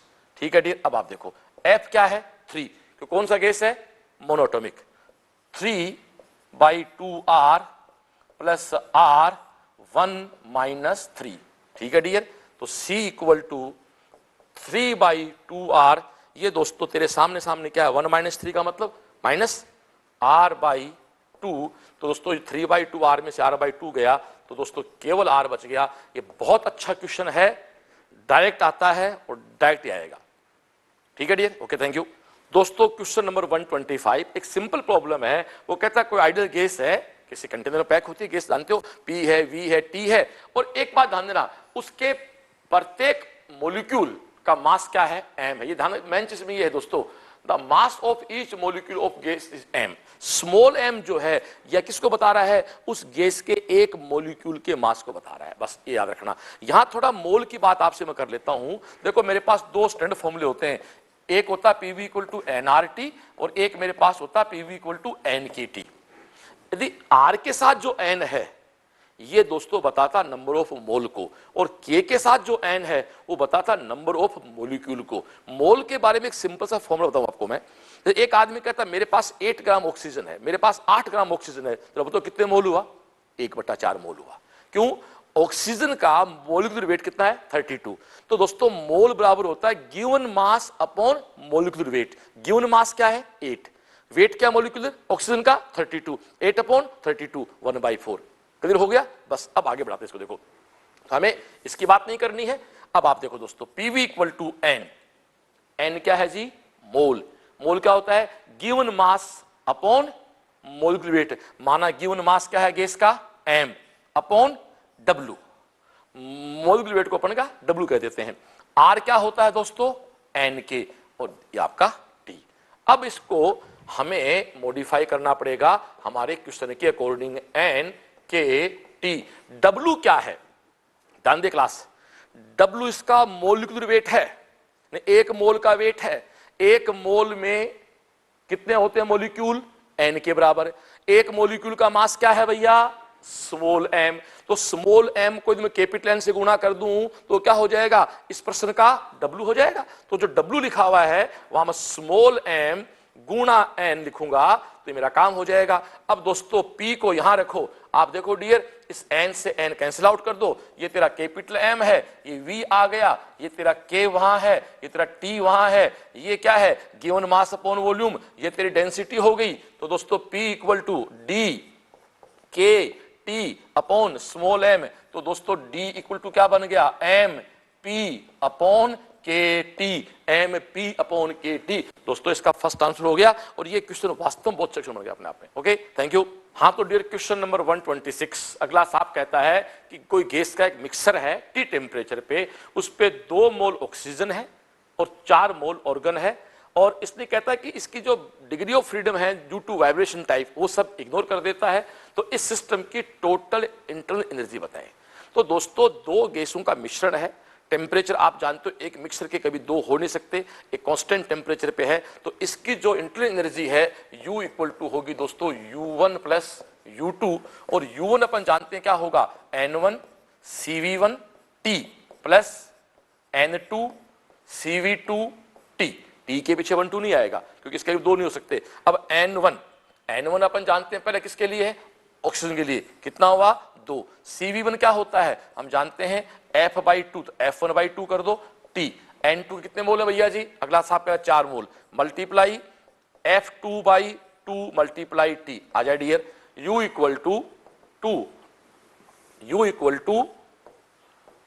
2 multiply F क्या होता है, डिग्री ऑफ फ्रीडम, ऑक्सीजन कौन है, डायटोमेटिक, कितनी हो जाएंगी इसकी 5 है, तो 5/2, और इसमें R रहेगा दोस्तों F/2T, FR/T होता ना, तो इसमें R हमेशा इसके साथ मल्टीप्लाई रहेगा ना, ये R मल्टीप्लाई कर दिया, तो ये आपका RT प्लस आप इधर देखें फिर 4, और आपका ऑर्गन क्या होता है मोनोटोमिक, इसकी कितनी होगी 3/2 RT। देखो दोस्तों ये आपके सामने आ गया, 5RT plus 6RT = dear 11RT आपका आंसर आ गया। तो ये एक अच्छा क्वेश्चन मिक्सर का बन जाता है। इसमें F/2R का फॉर्मूला याद होना चाहिए अपने को, DU का तो सब याद होता है, NCVDT, DT की जगह T काम लेंगे क्योंकि मिक्सर है, मिक्सर का टेम्परेचर दोस्तों कांस्टेंट होता है। Okay dear, thank you. Question number 127 NEET 218 की प्रॉब्लम है। देखो दोस्तों अगला साहब कहता है what temperature will the RMS speed of oxygen molecules become just sufficient for accepting from the earth atmosphere. देखो सीधी सी बात कहता है कि ऑक्सीजन गैस के मॉलिक्यूल को क्या टेम्परेचर दें कि वो वातावरण को, हमारे वायुमंडल को, हमारे एटमॉस्फेयर को छोड़ के भाग जाए। हम सब जानते हैं दोस्तों, आपको इसको वो टेम्परेचर देना होगा कि जिसके कारण इसकी स्पीड एक्सेप्ट वेलोसिटी की स्पीड को पार कर जाए। और एक्सेप्ट वेलोसिटी पृथ्वी की आप जानते हो 11.2 किलोमीटर पर सेकेंड होती है। तो आप इसका वो टेम्परेचर करो जिसका मान 11.2 किलोमीटर पर सेकेंड हो जाए। तो दोस्तों हम जानते हैं VRMS equal to 3 kT upon small m equal to और greater than 11.2 multiply 10 to power 3 metre पर सेकेंड। बस केवल कैलकुलेशन है भैया। साफ कहता है ना, ऑक्सीजन का मॉलिक्यूल छोड़ के भाग जाए। कब भागेगा? जब इसकी स्पीड प्लाइन वेग से ज्यादा हो, एक्सेप्ट वेलोसिटी से ज्यादा हो। वो मुझे पता अर्थ का कितना होता है 11. याद रखना रहे, अर्थ का एक्सेप्ट 11.2 किलोमीटर पर सेकंड होता है। उस पे इस बात का डिपेंड नहीं करता कि हल्का कण छोड़ रहे हो या भारी कण छोड़ रहे हो। याद है ना, except velocity doesn't depend mass of particle, वो डिपेंड करता है केवल मास ऑफ प्लेनेट जिस पे आप खड़े हैं दोस्तों। तो 3 kT small m equal to greater than 11.2 10 to power 3 metre पर सेकेंड। अब आपको ये टेम्परेचर इसका निकालना है। ओके डियर, मैं इसको थोड़ा सा आपके लिए कर लूं। टेम्परेचर निकालना है तो आप ऐसा करो, इसको स्क्वायर कर लेते हैं। तो ये आपके सामने 11.2 multiply 11.2 multiply 10 to power 6 multiply small m upon 3 multiply k। Small m क्या है? मास ऑफ मॉलिक्यूल, ये लिखा पड़ा। k क्या है? बोल्ट्जमैन कांस्टेंट, ये लिखा है दोस्तों। अब आगे मैं चाहता हूं नहीं कितना टाइम आप वेस्ट किया जाए, इनकी वैल्यू पुट कर दो। इसको दोस्तों आप जब गुणा भाग करेंगे तो इसका आंसर आएगा आपका थर्ड वाला 127 का हमारा आंसर है दोस्तों, थर्ड। और ये इसी तरह से आगे हो जाता है। ओके, फिर सुन लो, इस प्रश्न में लॉजिक है कि ऑक्सीजन के मॉलिक्यूल की वेलोसिटी अर्थ पे एक्सेप्ट वेलोसिटी से क्रॉस करनी है जो 11.2 किलोमीटर पर आवर सेकेंड होती है। और √3 kT upon small m equal to या ग्रेटर देन 11.2 किलोमीटर पर सेकेंड। ओके, ये आप कैलकुलेशन कर लेंगे तो आंसर आपका आ जाएगा। इसमें केवल कैलकुलेशन है, और ऐसे क्वेश्चन एग्जाम में आते हैं, कूल माइंड से कर लो, आराम से कर जाओ। Okay, thank you. हाँ डियर, क्वेश्चन 128 19 में आया है। अगला कहता है increase in temperature of a gas filled in a container would lead to. वो कहता है किसी कंटेनर में जो गैस है उसके टेम्परेचर को बढ़ाएं तो क्या होगा। दोस्तों टेम्परेचर के बढ़ाने से वेलोसिटी बढ़ती है, इसके अलावा सब बातें सेकेंडरी हैं। और वेलोसिटी बढ़ने से बढ़ती energy of kinetic, kinetic energy. ऐसा कौन सा ऑब्जेक्ट है इसमें? फोर्थ है, इसलिए सीधा सा तरीका है। ठीक है, थैंक यू। हाँ तो दोस्तों अब तक जो क्वेश्चन थे उनका हेडिंग था KTG, kinetic theory of gases. अब जो क्वेश्चन स्टार्ट हुए हैं जिसको आपका हेडिंग देते हो thermodynamics, DQ equal to DU plus DW, और हमारा ये सारा आइसोथर्मल प्रोसेसर, ये सब सिस्टम अब आएंगे। ठीक है ना, तो आप KTG पूरी होगी। अब आगे बढ़ते हैं। तो क्या कहता है दोस्तों, ये आपके कर्व है। ये बहुत सिंपल कॉन्सेप्ट है, इसको करने के दो तरीके हैं। एक तरीका टेक्निकल है और एक तरीका आप बिना टेक्निकल मतलब बिना फिजिक्स लगाए भी इसको कर सकते हो। देखो डियर, हम साफ साफ पता लग रहा है कि ये एक V और T के बीच कर्व है। हमें P1 और P2 का रिलेशन बताना है। देख भाई मेरे, हम जानते हैं PV इक्वल टू क्या होता है? nRT, इसमें तो कहने की जरूरत ही नहीं है। अब यहां यदि मैं टेन थीटा लूं तो व्हाट इज टेन थीटा? तो तेरे सामने है। टेन थीटा क्या होगा? V upon T। और हाँ या ना, कहने की बात ही नहीं है, V अपॉन T। अब यहां V अपॉन T मैं लूं इसमें, तो V अपॉन T क्या है? NR by P। NR तो कांस्टेंट है, ये तेरा थीटा है। तो तू क्या कह सकता है? VT equal to tan theta upon 1 by P। सीधा मतलब भैया, जितना टेन थीटा ज्यादा है उतना टेन का मान ज्यादा होता है, उतना P कम हो जाएगा। तो θ2 θ1 से बड़ा है, इस पे माय डियर P1 P2 से बड़ा है, P1 P2 से बड़ा है। 129 का दोस्तों क्वेश्चन एक हो गया। Okay, thank you. Question number 130, ये क्या कहता है? एक gas is taken through the cycle ABCAS1, what is the network done by the gas. याद करो भैया, एक साइक्लिक प्रोसेस में जो वर्क है वो उस लूप के द्वारा कवर्ड एरिया के बराबर होता है। अब वो प्लस होगा या माइनस होगा? तो याद करो, वो लूप क्लॉकवाइज है या लूप एंटी क्लॉकवाइज है? एंटी क्लॉकवाइज में माइनस होता है, क्लॉकवाइज में प्लस होता है। एक लाइन है ना, work just equal to covered by area. ठीक है बस, तो तेरे सामने भाई आप देखो ए से बी पर गए, बी से सी पर आए, सी से ए, तो ये दोस्तों आपका जो ट्रायंगल बना इसका एरिया आपको निकालना है। कितना है भैया? हाफ। ये क्या है? 7 ना, 7 हो जाएगा। 7 में 2 5, 5 बट मल्टीप्लाई क्या होगा? 10 टू पावर -3। इधर कौन है दोस्तों? प्रेशर। ये क्या है? 2। ये कौन है? 6। ये 4। किससे मल्टीप्लाई करेंगे भाई? 10 टू पावर 5 से। ठीक है डियर, इसको इससे कैंसिल आउट कर दे। ये तेरा क्या हो गया? 10। ये 2 और बच गया। आंसर क्या आ गया तेरा?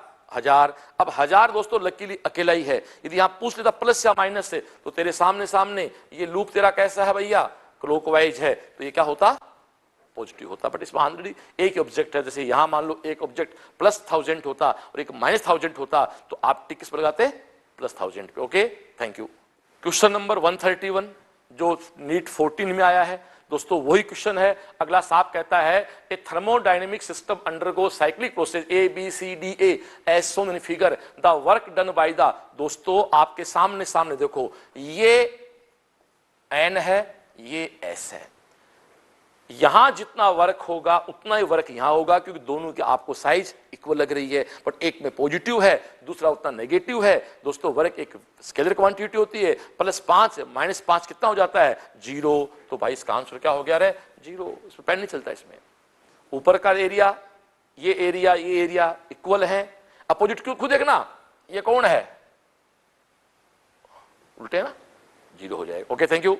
हाँ दोस्तों, क्वेश्चन नंबर 132 ये कहता है 1 mole of an ideal diatomic gas undergoes a transition from A to B along a path A B as shown in the figure, the change in internal energy. Okay dear, तो स्पष्ट कहता है कि एक ideal gas है diatomic जो ए से B पे जा रही है, तो इसके इस सिस्टम के दौरान, इस पथ के दौरान, इस प्रोसेस के दौरान आपको इसकी इंटरनल एनर्जी निकालनी है। ओके डियर, हम जानते हैं इसका मास्टर फॉर्मूला होता है NCV dt, बट हमारे पास dt नहीं है यहां पर, तो हमें दोस्तों dt निकालना होगा। तो आप जानते हैं P1 V1 NR T1, P2 V2 NR T2। आप देखो NR T2 माइनस T1 जब करोगे तो क्या बनेगा? P2 V2 minus P1 V1। तो दोस्तों T2 minus T1 equal to आपके सामने आएगा P2 V2 minus P1 V1 upon NR। एक बात ध्यान है ना भाई, dt का मतलब हमेशा क्या होता है? Final minus initial. उसमें अपना बुद्धि मत लगाना ज्यादा आप लोग। dw, n को रखो, cv को रखो, और dt क्या हो गया? P2 V2 minus P1 V1 upon NR। अब हम जानते हैं दोस्तों cv क्या होता है? cv होता है r गामा -1। ये फिक्स होता है भाई, याद रखना पड़ेगा अपने को। तो दोस्तों du equal to n, cv किस जगह आएगा? r अपॉन गामा -1, और ये आपका NR इसमें पहले से है, ठीक है ना? तो P2 V2 minus P1 V1, ठीक है डियर, ये निकाल लिया था अपन, इसकी वैल्यू पुट कर दी, इसको यहां से अपन डिलीट कर देते हैं। तो अब आपके सामने जो du की वैल्यू आई है दोस्तों, आप देखो उसमें से NR कैंसिल आउट हो गए, तो क्या बचा? P2 V2 minus P1 V1 gamma -1। ये 1 डेटा है, ये 2 डेटा। इसका P को इसने किलो भी लिया है, V मीटर क्यूब भी लिया है। मैं किलो में कन्वर्ट नहीं करूँ, लास्ट में आंसर किस में है? किलो में है, इसलिए मेरे को इस समय बचा लूंगा आपका मैं, ठीक है। अब मैं इनकी केवल वैल्यू पुट कर देता हूं, तो आपके सामने सामने दोस्तों इसकी वैल्यू आ जाएगी du इक्वल टू P2, ये कितना भैया? 2 मल्टीप्लाई V2 कितना? 6 minus 5 multiply 4 upon gamma -1, gamma equal to 5/3 -1, ठीक है डियर। तो du इक्वल टू माइनस का साइन आएगा, ये कितना हो गया तेरा? 12 और 20 कितना बचा? 8।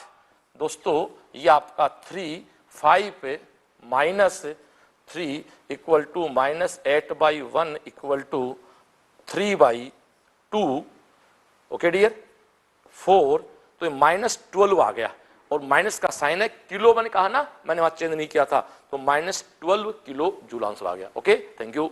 हाँ तो डियर, कार्ड नोट पे और रेफ्रिजरेटर पे एक क्वेश्चन है, ये अच्छा क्वेश्चन है, और आपको यदि नहीं भी आता है तो रिक्वेस्ट है, 15 मिनट का मैटर है, अपनी किताब से एक बार ढंग से पढ़ के, अभी 3-4 क्वेश्चन है इस पेपर में, सारे सोल्व करेंगे, आपको आइडिया हो जाएगा। अगला स्पष्ट कहता है कि a Carnot engine having an efficiency of 1/10 has heat engine, बस इसको यूज करना है एज ए रेफ्रिजरेटर, जहां दोस्तों वर्क डन कितना है 10 है, आपको इसकी एनर्जी एब्जॉर्ब जो है ना वो निकालनी, सीधी सी बात ये दोस्तों। Eta equal to T1 minus T2 upon T1 ये होता है कार्नोट का, ये कितना है 1/10, तो T2 by T1 equal to ये माइनस किया 9/10 आ गया। क्लियर।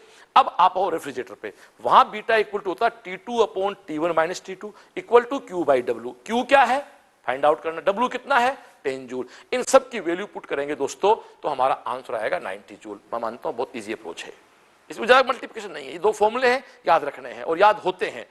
मैं नहीं मानता कोई ऐसा लड़का होता होगा, स्टूडेंट होता होगा जो सिलेक्ट होता हो नीट में जिसका कार्नोट गलत होता होगा, कोई सिली मिस्टेक की बात नहीं कर रहा मैं, और मान के चलना ये एग्जाम का एक क्वेश्चन है। Okay thank you. हाँ डियर, मैं सीक्वेंस को तोड़ के सीधा 136 पे आ रहा हूं ताकि ये कार्नोट के 3 क्वेश्चन है जो एक साथ कर दूं आपको। देखो यहाँ क्या कहता है, कोई रेफ्रिजरेटर है जो 4 डिग्री से 30 डिग्री सेल्सियस के बीच वर्क कर रहा भाई, और इसके इस टेम्परेचर को बनाए रखने के लिए 600 कैलोरी प्रति सेकंड बाहर निकालना आवश्यक है। इसको पावर कह सकते हैं, एक ही बात, प्रति सेकंड आते दोस्तों उसको पावर कह दो, 1 सेकंड का वर्क ही पावर है देखा जाए तो इसके लिए आवश्यक पावर निकालनी है। तो दोस्तों आप जानते हो रेफ्रिजरेटर का जो कोफिशिएंट होता है वो क्या होता है Q अपॉन W, और Q अपॉन W किसके बराबर होता है याद है ना, T2 upon T1 minus T2। याद रखना रेफ्रिजरेटर में T2 कम होता है T1 ज्यादा होता है। बस इसको अब करें, Q क्या है 600 नहीं भाई 600 कैलोरी है लड़के 4.2, ध्यान चीज का भाई ये बड़ा पंगा है इसमें, 4.2 से मल्टीप्लाई करना पड़ेगा अपॉन तेरा W। T2 कितना दोस्तों, T2 बाद वाला है, बाद वाला कम होता है इसमें 4 डिग्री सेल्सियस, उसको चेंज करो 273 में तो कितना हो गया 277।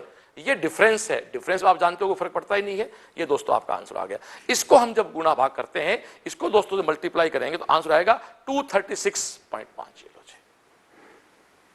मैंने उस क्वेश्चन साथ ले लिया। आप देखो याद रखो, एक फॉर्मूला था रेफ्रिजरेटर के लिए, एक फॉर्मूला है कार्नोट इंजन के लिए दोस्तों, वहां फॉर्मूला था वही यहां काम आता है, बस चेंज हो जाता है। तो इसलिए मैंने क्वेश्चन को एक साथ ले लिया, beta equal to Q upon W। ये है T2 upon T1 minus T2। ठीक है डियर, वो फॉर्मूला होता है उल्टा होता है ना जो पिछले क्वेश्चन किया अपन ने। Okay thank you. लो मैं इन दोनों को एक साथ लिख दूं, कार्नोट में eta equal to T1 minus T2 upon T1, इसके अलावा कुछ बात नहीं बनती इसमें। ठीक है डियर, और यहां रेफ्रिजरेटर में beta equal to T2 upon T1 minus T2 है, और एक फॉर्मूला और काम आता है beta equal to Q upon W।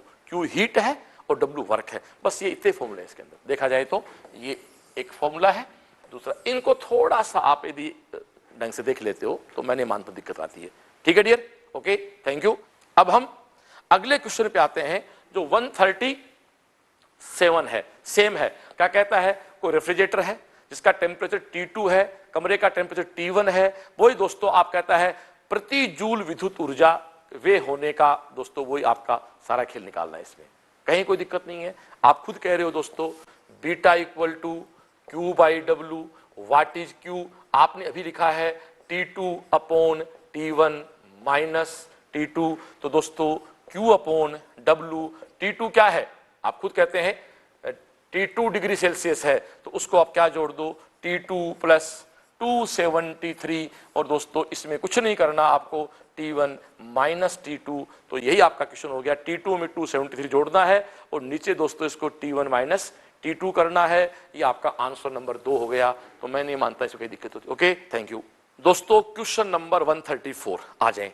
देखो एक सिस्टम है, P और V के बीच एक कर्व है, एक सिस्टम A से B जा रहा है और B से C जा रहा है, एक सीधा A से C जा रहा है। मैं जानता हूं कि A से C किसी रास्ते से जाए, du doesn't depend on path।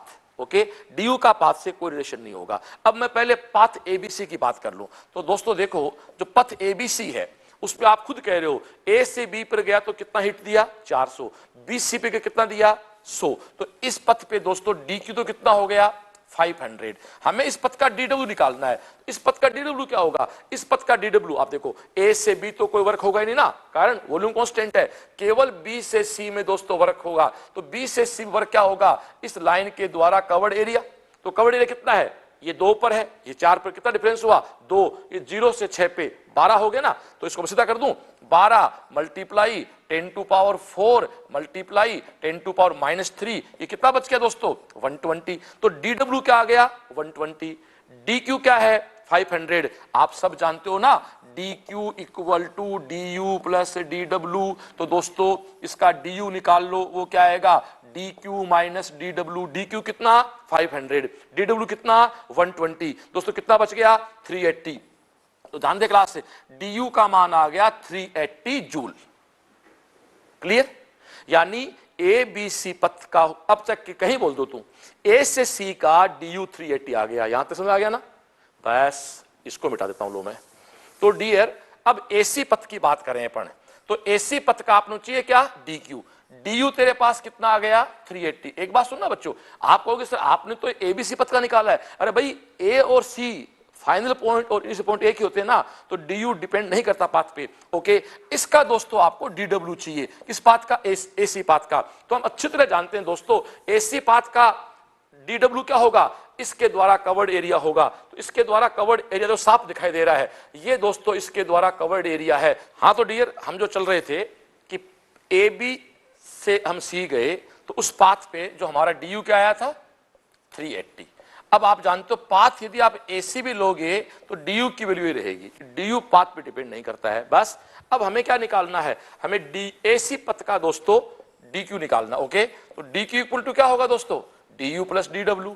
तो DU तो हमारा क्या है 380, DW निकालना है, तो DW भाई A से C तक जाने में इस पाथ के द्वारा कवर्ड एरिया है। तो दोस्तों यहाँ 2 एरिया कवर है, एक तो ये आपका त्रिभुज हो रहा है, ट्रायंगल हो रहा है, और एक दोस्तों आपका ये रेक्टेंगल हो रहा है। इन दोनों के एरिया को जोड़ करेंगे वो दोस्तों आपका 80 आएगा। करके देखें तो ये आपका आंसर आ गया दोस्तों 460 जूल। ओके डियर, 460 जूल केवल एरिया इसमें मूल बात ये है कि ABC पाथ का जो DU है वो DU AC पाथ का है, बाकी तो एरिया कवर कर निकालना। Okay, thank you. क्वेश्चन 135 दोस्तों कहता है gas is compressed isothermally to half its initial volume, the same gas compressed separately through an adiabatic process, through an adiabatic process until its volume is again reduced to half, then आप ये कहता है भाई, इसका भाव बताऊं क्या है कि किसी गैस को पहले समतापीय प्रक्रम से आधे आयतन संपीड़ित किया, उसी गैस को एडियाबैटिक से आधे आयतन संपीड़ित किया,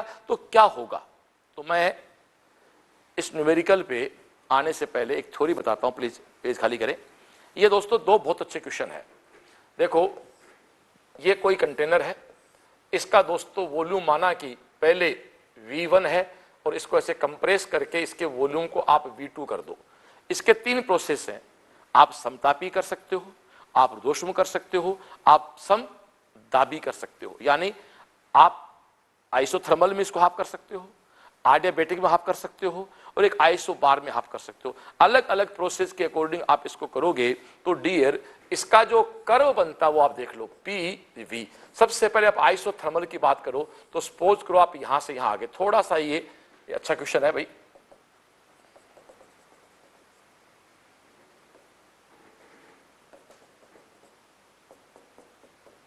ये माना कि आपका V है, तो ये आपका यहां पर 2V है, ये आपका माना कि P है, तो दोस्तों यहां पर आपका 2PV है। ये P और V में आपके कर्व हैं, ठीक है डियर। आप इसको दबा रहे हैं, दबाने का मतलब आप 2V से इसको V पे लेके आ रहे हैं। सबसे पहले माना कि आपका प्रोसेस समदाबी है, तो समदाबी में दोस्तों आप अच्छे देखते हैं कि यहां से यहां आएगा, तो दोस्तों प्रेशर कांस्टेंट हो गया। आइसोथर्मल में आप जानते हो कि ये जस्ट 2P पे रहेगा, और एडियाबैटिक हो दोस्तों ये इससे थोड़ा सा ऐसे ऊपर चला जाएगा। बस अब आप जानते हो वर्क क्या होता है, इसके द्वारा कवर्ड एरिया। तो सबसे कम वर्क किस में है 1 नंबर में, उससे ज्यादा किस में है 2 नंबर में, और सर्वाधिक किस में भाई 3 नंबर में। एडियाबैटिक का वर्क ज्यादा है, उससे कम वर्क आइसोथर्मल में है, और सबसे कम वर्क है वो आइसोबार में है। अब जरा ऑब्जेक्ट पे आए, आप अपने क्वेश्चन पे आए, तो दोस्तों आप देखें स्पष्ट कहता है, फर्स्ट देख लो, ये कहता है गैस को ऊर्ध्वश्म प्रक्रिया द्वारा संपीड़ित करने में अधिक कार्य की आवश्यकता होती है, और ये आंसर हमारा सही हो गया। Okay, thank you. हाँ दोस्तों 136, 137 अपन पहले कर दिए थे, 138 पे आते हैं। आप देखो इस पे क्या है, ये P और V में है, ये 300, 500, 700, तो ये पाथ 1 है, ये पाथ 2 है, ये पाथ 3 है, ये पाथ 4 है ना। इस तरह से पाथ अलग अलग है। क्वेश्चन पढ़ो क्या कहता है, ये कहता है दोस्तों इनको मैच करो। तो मैच करने आप देखो फर्स्ट प्रोसेस क्या है, ये दोस्तों आपका फर्स्ट प्रोसेस है, तो ये तो कांस्टेंट वॉल्यूम है, तो दोस्तों फर्स्ट का रिलेशन तो C से है, फर्स्ट का रिलेशन तो आप देखो कि C से है, PU का रिलेशन तो C से है, तो P का C से, तो ये थर्ड और फोर्थ तो आपके बाहर हो गए। इसके बाद आप देखो सेकंड प्रोसेस, सेकंड नहीं आप फोर्थ पे आ जाओ। फोर्थ प्रोसेस दोस्तों किसको बता रहा है, समदाबी को बता रहा है। फोर्थ कौन है, फोर्थ प्रोसेस किसको बता रहा है, B को बता रहा है। तो S का दोस्तों B कर दो, तो S का B केवल एक में है, तो इसलिए आपका आंसर क्या हो गया, फर्स्ट। ऐसे न्यूमेरिकल्स को ऐसे क्वेश्चन में दोस्तों सब नहीं निकाले जाते हैं, ध्यान रखना चीज का, जरूरत नहीं एग्जाम में उनके। ओके थैंक यू दोस्तों। ये क्वेश्चन 139 है जो एग्जैक्टली 133 है। 133 और 139 यानी 133 का मतलब है दोस्तों ये 2015 में आया, उसके बाद दोस्तों ये 2017 में वापस आया है, रिपीट हुआ। Okay thank you. हाँ dear, question 140, the efficiency of an ideal heat engine working between the freezing point and boiling point of water. दोस्तों वही सेम क्वेश्चन है, वही कार्नोट वाला सेम वही कॉन्सेप्ट है दोस्तों। Eta equal to 1 minus T2 upon T1। T2 upon T1 का मतलब ये है कि लो टेम्परेचर और हाई टेम्परेचर। T2 क्या है 273, T1 क्या है 373, क्योंकि 0 से 100 है ना, आप उसको 273 उसमें ऐड करना होगा। तो नीटा इक्वल टू 1 माइनस 273 अपॉन 373, इसको 100 से मल्टीप्लाई कर दो। आपको क्या बनानी है, इसकी इफिशियंसी बनानी है, तो उसको मल्टीप्लाई करेंगे तो 26.8% इसकी इफिशियंसी आती है। फिर से कहता हूं कार्नोट वाले क्वेश्चन को 5 मिनट का खेल है दोस्तों, देख लेना, देखो हर बार एग्जाम आया क्वेश्चन। Okay thank you. एक बहुत प्यारा सा क्वेश्चन है दोस्तों, आपके सामने V और T के बीच कर्व खींचा हुआ है और स्ट्रेट लाइन कर्व है। तो सबसे पहले मुझे आपको समझाना पड़ेगा PV इक्वल टू nRT। दोस्तों V और T डायरेक्टली प्रोपोर्शनल कब होंगे, जब P इक्वल टू क्या हो, कांस्टेंट, क्योंकि nR तो कांस्टेंट है। तो ये जो कर्व है, ये सबसे पहले बात सुन लो, ये समदाबी प्रोसेस है, आइसोबारिक प्रोसेस है। ओके एक बात क्लियर होगी। अब आइसोबारिक प्रोसेस में वर्क और DQ का तेरे को रेशियो चाहिए, तो वर्क और DQ का रेशियो चाहिए, तो dW बाई DQ का अनुपात तेरे को चाहिए। ओके इसको मिटा देता हूं। तो सबसे पहले समदाबी आइसोबारिक प्रोसेस में वर्क का फॉर्मूला क्या है, देख PV इक्वल टू nRT, इधर चेंज कर दे dV का, इधर चेंज कर दे R का, याद करिए तेरा क्या बन जाता, W भूल गया क्या, W इक्वल टू PdV, तो W इक्वल टू nRDT। ये ले डियर, ये तेरा फॉर्मूला बन गया nRDT। नीचे क्या है NCPDT, ओ लड़के, Q बराबर होता है NSDT, S replaced by CP note CV, क्योंकि हेडिंग क्या है आइसोबारिक है, इसलिए दोस्तों dW बाई DQ nRDT बटे NCPDT। अब CP क्या है, फिर आफत आ गई, तो चलो कोई बात नहीं, मैं कोई डायरेक्ट स्टेप नहीं लिखूंगा, मैं आपको CP भी निकालना सिखाता हूं। लो आ जाओ, CP minus CV equal to R। Okay gamma equal to CP by CV, मुझे क्या भगाना है, CP भगाना है ना। तो ओके दोस्तों आप अच्छी तरह देख लो, तो जहां आपका CV भगाना, सॉरी, तो जहां CV लिखा हुआ है, क्यों CP चले मेरे को, तो जहां CV लिखा वहां क्या आएगा, CP बट्टे गामा इक्वल टू R। एक काम कर पुत्र, CP बाहर निकाल, तो 1 बट्टे 1 minus gamma equal to R। तो इसको थोड़ा सा और मॉडिफाई कर, तो ये क्या बना, gamma minus 1 equal to R। तो भैया जी अब इतना तो तेरे को याद करना ही पड़ेगा, CP का मान क्या आ गया, gamma R upon gamma minus 1। Clear हो गया, बस n से n कैंसिल आउट कर दे, ये तेरा n से n कैंसिल आउट कर दे, dt से dt आउट कर दे, ये R बाई CP क्या है, गामा R, ऊपर क्या है गामा माइनस 1, R से R कैंसिल आउट कर दे। गामा कौन गैस है, मोनोटोमिक, कितना होता है 5/3, तो 5/3 माइनस 1 अपॉन 5/3, तो बीड़ू उत्तर आ गया 2/5। 2/5 किधर गया भाई, ये लो जी 2/5 आपका आंसर हो गया, 2/5 आपका आंसर हो गया। ओके थैंक यू, बड़ा सिंपल है। In which of the following process heat is neither absorbed nor released, भैया कहने की बात ही नहीं, एडियाबेटिक है। Thank you next. हाँ तो दोस्तों क्वेश्चन 143, हाँ अब दोस्तों ये स्टार्ट हो गया हिस्सा हीट ट्रांसफर का। इसमें 3 पार्ट होते हैं, एक पार्ट केटीजी का था, दूसरा थर्मो का था, अब हीट ट्रांसफर का है। तो अभी हीट ट्रांसफर स्टार्ट हो गया, देखा जाए तो हीट ट्रांसफर वाला पार्ट स्टार्ट हो गया। रेडिएशन भी है, कंडक्शन भी है और कन्वेक्शन भी है। तो ये दोस्तों हम जानते हैं कि लोहे का टुकड़ा है, उसको गर्म करते हैं, हम जानते हैं उसको गर्म करते हैं, उसके कलर चेंज होते हैं। और कलर चेंज किस लिए होते हैं? अकॉर्डिंग टेम्परेचर होते हैं। इसको किसने कहा था? वीन ने कहा था, याद है क्या? Lambda M inversely proportional T. और ये पूछता भाई इसको कौन एक्सप्लेन करता है? तो इनको वीन्स डिस्प्लेसमेंट लॉ करता है। Okay, thank you. Okay dear, question number 144 देखो, ये कहता है कि एक कोई ब्लैक होल है जिसका ग्रेविटेशन फोर्स बहुत स्ट्रॉन्ग है और लाइट भी इससे बाहर नहीं निकल सकती। ठीक है, अब ये कहता है कि पृथ्वी को लगभग कितनी त्रिज्या तक, अर्थ को कितना रेडियस तक कंप्रेस किया जाए कि वो ऐसी ब्लैक बॉडी बन जाए। तो दोस्तों आप जानते हो कि भगाने का तो एक ही तरीका है, भूल गए क्या? वी ई, एक ही बात है। इसको वी कहते हैं ना अपन, इसको वी कह देते हैं। बस इनकी वैल्यू पुट करनी है। अब कैलकुलेशन तो आपको जी की वैल्यू है, एम की वैल्यू है, आर की वैल्यू निकालनी है, सी की वैल्यू आप जानते हो दोस्तों। इसको हम जब कैलकुलेट करेंगे तो इसका आंसर दोस्तों थर्ड आ रहा है प्लीज।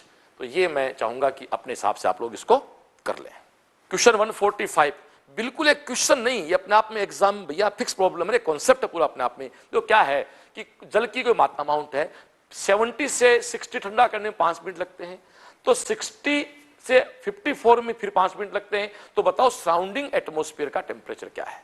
दोस्तों याद करो, ये इस प्रकार की प्रॉब्लम है कि माना 70 डिग्री सेल्सियस से 60 डिग्री सेल्सियस तक आया, 60 डिग्री सेल्सियस से 50 डिग्री सेल्सियस तक आया। ये माना कि टाइम T1 है, ये T2 है। याद है ना कि T2 T1 से बड़ा होता है। पहले वस्तु जल्दी ठंडी होती है, फिर धीरे धीरे वस्तु धीरे धीरे ठंडी होती है। ठीक है ना? तो बस इसका एक स्टैंडर्ड तरीका है। आप 70 से 60 पे आए, 60 से 54 पे आए। ओके डियर, और 5-5 मिनट का इसमें टाइम लग रहा है। तो वो आपको कहता है कि आपको जो सराउंडिंग टेम्परेचर निकालना, सुनो भाई, इसका एक मास्टर फॉर्मूला है। वो कैसे आता है? ये सब बातें क्लास की होती हैं। θ1 माइनस θ2 अपॉन टी के θ1 प्लस θ2 अपॉन 2 माइनस θ0। ये तेरे याद नहीं है तो हम कुछ नहीं कर सकता। θ1 minus θ2 upon T equal to K θ1 plus θ2 by 2 minus θ0। भैया आ जाए, वैल्यू पुट कर ले। थोड़ी सी कैलकुलेशन इसमें। θ1 क्या है पहले? 70 माइनस 60 अपॉन 5, के इसमें कांस्टेंट है। ये क्या होगा? 70 प्लस 60 अपॉन 2 माइनस θ0। पूरा करना पड़ेगा मुझे तेरे लिए भैया। 60 माइनस 54 अपॉन फिर वही 5, ये तेरा के, ये 60 प्लस 54 अपॉन 2 माइनस θ0। ये तेरी इक्वेशन 1 होगी, इक्वेशन 2 होगी। दोस्तों इनको अपन सोल्व करेंगे तो इसकी जो वैल्यू आई वो तेरे सामने सामने आएगी। 2 इक्वल टू के 65 माइनस θ0, और दूसरी वैल्यू तेरे सामने क्या आएगी? 1.2 मल्टीप्लाई के और 57 माइनस θ0। आप ऐसा करो, इक्वेशन 1 में इक्वेशन 2 से डिवाइड कर दो दोस्तों। के से क्या आपका कैंसिल आउट हो जाएगा, और इसका जो दोस्तों आंसर आएगा वो 45 डिग्री सेल्सियस आएगा। आगे आप लोग कर सकते हो। ओके, फिर सुन लो, ये एक स्टैंडर्ड प्रॉब्लम है। θ1 से 70 से 60 पे आया, 60 से 54 पे आया, यहां भी टाइम 5 लगा, यहां भी टाइम 5 लगा। सराउंडिंग एटमॉस्फेयर वही रहता है, के कांस्टेंट है। फिर सुन लो, θ1 minus θ2 upon T equal to K θ1 plus θ2 upon 2 minus θ0। Equation 1 बनाएंगे, इक्वेशन 2 बनाएंगे, एक को डिवाइड कर देंगे और θ0 का आपका आंसर आ गया। Okay, thank you. हाँ डियर, क्वेश्चन नंबर 146 जो कंडक्शन का बहुत अच्छा क्वेश्चन है, उष्मा चालन संचरण का बहुत अच्छा क्वेश्चन है दोस्तों। आप देखो, वो कहता है कि ये कोई एक रोड है जिसका ये टेम्परेचर 110 है और ये टेम्परेचर 100 डिग्री सेल्सियस है। तो इसका dq बाई dt है वो 4 जूल पर सेकेंड है। अब वो कहता है इसी रोड को अपन, वही रोड है, थोड़ा सा चेंज कर देते हैं। वो कहता है इसको मैं 210 डिग्री सेल्सियस से 200 डिग्री सेल्सियस कर दूं तो मेरा dq बाई dt को दोस्तों मैं h कह सकता हूं ना। तो इसको h, ये h1 है, इसको h2 कह दो। तो बताओ h2 की वैल्यू क्या है? कहने का मतलब ये है, एक रोड है जिसका टेम्परेचर डिफरेंस 10 डिग्री सेल्सियस है, तो h 4 है। रोड वही, सब कुछ वही है, टेम्परेचर डिफरेंस भी वही है, सब कुछ ना। यदि इन सिरों के ताप को केवल टेम्परेचर बदला है लेकिन टेम्परेचर डिफरेंस नहीं चेंज किया, तो आपको H2 फाइंड आउट करना है। आ जाओ, आप जानते हो इसका मास्टर फॉर्मूला क्या होता है, जानते हो ना दोस्तों? मास्टर फॉर्मूला क्या होता है? माना रोड की लंबाई L है, इसका एरिया A है, और यहां दोस्तों याद करो वो Q फ्लो होती हीट है, तो याद करो Q इक्वल टू, याद है ना, K A theta 1 minus theta 2 by LT। ये बेस्ट क्वेश्चन है यार। अब इस T को इधर ले आओगे तो दोस्तों ये आप याद है ना, dQ बाई dt, जिसको अपन H कह देते हैं, ये क्या बन जाता है रे? K A, इसको आप D थीटा कह सकते हो, इसको dt कहेंगे अपन, सॉरी थीटा नहीं कहेंगे क्योंकि थीटा और Q कई बार कंफ्यूज कर लेता है। तो dt अपॉन दोस्तों क्या हो गया आपका, ये L हो गया। क्लियर? बहुत स्पष्ट देखो, Q equal to K A theta 1 minus theta 2 by LT। समझ आ रहा है? मन वहां dt क्यों कहते, थीटा और Q तो लिखने में दिक्कत होती है। अब आप देखो पदार्थ वही है डियर, तो K नहीं बदला, A नहीं बदला, L। H डिपेंड किस पे कर रहा है? केवल T पे। H directly proportional dt। dt पहले भी 10 था, अब भी 10 है, तो पहले भी 4 था, अब भी 4। आंसर क्या हो गया दोस्तों? फर्स्ट। थैंक यू दोस्तों। क्वेश्चन 147, जिसमें केवल आपको स्पेक्ट्रम के कलर से याद रखने हैं। वॉयलेट सबसे कम लेमडा होता है, और रेड की तरफ जाते हैं तो दोस्तों इसकी लेमडा की वैल्यू बढ़ती है, और हम जानते हैं लेमडा टी के इनवर्स है। तो हमें साफ साफ पता लग गया, पी है वो वॉयलेट है, क्यू है वो रेड है, और जो आर है वो ग्रीन है। ये इसके कलर्स हैं, ये दोस्तों कलर बताए हैं। तो सर्वाधिक किसका होगा टेम्परेचर? जिसकी लेमडा सबसे कम है, तो कौन है? पी। उसके बाद कौन होगा दोस्तों? क्यू। उसके बाद कौन, उसके बाद कौन आएगा? आर। फिर कौन आएगा? क्यू। इसका आंसर क्या हो गया आपका दोस्तों? थर्ड। हाँ दोस्तों, क्वेश्चन 148, ये स्पेक्ट्रम की प्रॉब्लम है, अपन जानते हैं इस तरह से। A black is at temperature of 5760 Kelvin. The energy of radiation emitted by the body at wavelength 250 nanometer U1, 500 nanometer U2, 1000 U3, Wien constant value, which of the following is correct?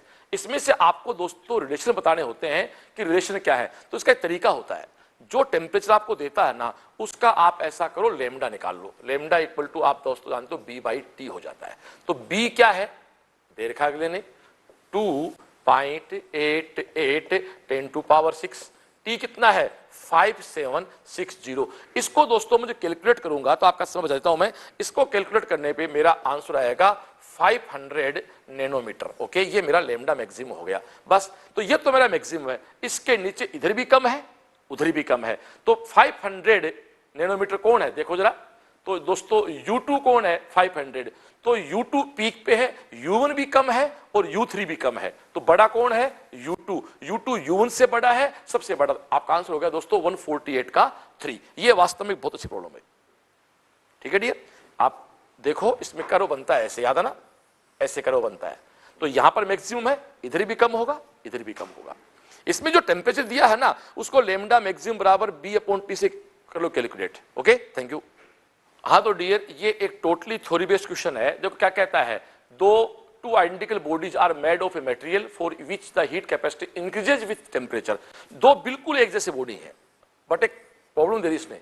क्या कह रहा है कि heat capacity increases with temperature. Temperature के साथ मेरी heat capacity increase हो रही है बस। अब वो कहता है एक 100 डिग्री पे है, एक 0 डिग्री पे। If two bodies are brought into contact assuming no heat loss the final common temperature। देखो डियर, यदि थर्मल हीट कैपेसिटी है वो डिपेंड नहीं करती टेम्परेचर पे, तो इसका आंसर हो जाता है 50 डिग्री सेल्सियस। बट अब आप क्या देख रहे हो कि हीट कैपेसिटी डिपेंड करती है टेम्परेचर पे। तो दोस्तों इनिशियल स्टेज पे वो टेम्परेचर ज्यादा बढ़ाएगी, और जो 100 से आ रहा है वो थोड़ा धीरे होता है, क्योंकि डिपेंड करता है थर्मल कैपेसिटी पे। इसलिए 50 से थोड़ा सा अधिक पे जाके बैलेंस करेगी। तो इसका आंसर होगा more than 50 degree Celsius. Okay, thank you. हाँ डियर, 150, ये वापस वही क्वेश्चन आ गया, देखो पहले की तरह ही। क्या कहता है? Body cools from a temperature 3T to 2T 10 minute. वही आ गया वापस से। 3T से कहां पर आया? 2T पे। किस में आया दोस्तों? 10 मिनट में। The room temperature is T। तो अगला कहता है assume the Newton's law of cooling is applicable। ये तो कहना पड़ता है एग्जाम, बाकी होता यही भैया। The temperature of the body at the end of. अब इस 10 मिनट के बाद इसका टेम्परेचर क्या होगा? कोई तरीका?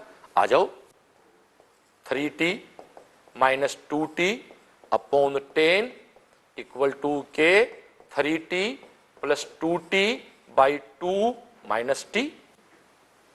Agree? t1 minus t2 upon t equal to बाहर k था t1 plus t2 by 2 minus theta naught. आ जा। अब देख 2t से कहां पर आ रहा है, अगला t डैश पे आ रहा है, अपॉन वही 10, वही तेरा k, ये तेरा क्या है t dash plus 2t by 2 minus T.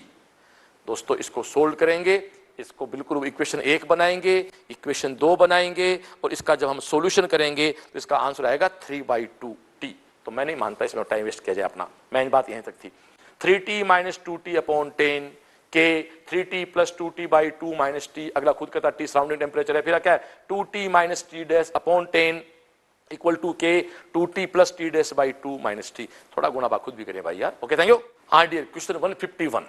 तो एक spherical black body with a radius of 12 centimeter radiate 450 watt power at 500 Kelvin. If the radius were halved and the temperature doubled, the power radiated in what would be? दोस्तों क्या कहता है, एक कोई body है जिसकी रेडियस कितनी है 12 सेंटीमीटर है, टेम्परेचर क्या है 5 केल्विन है, 450 वाट शक्ति यानी P इक्वल टू कितनी है भैया 450। P का मतलब जानते हो क्या होता है Q बाई टी। अब वो कहता है कि दूसरा कोई मैं गोला लूं, उसकी रेडियस को मैं क्या कर दूं, R डैश को मैं क्या कर दूं R बाई हाफ यानी 6 कर दूं, और टेम्परेचर क्या कर दूं दुगना यानी कितना कर दूं भैया 1000 केल्विन कर दूं। तो आप कहते हो कि बताओ इसमें अब जो P डैश है वो क्या होगा। तो दोस्तों आप सब जानते हो dq by d2 equal to sigma t4 multiply a, भूल गए क्या, dq by dt equal to sigma t4a।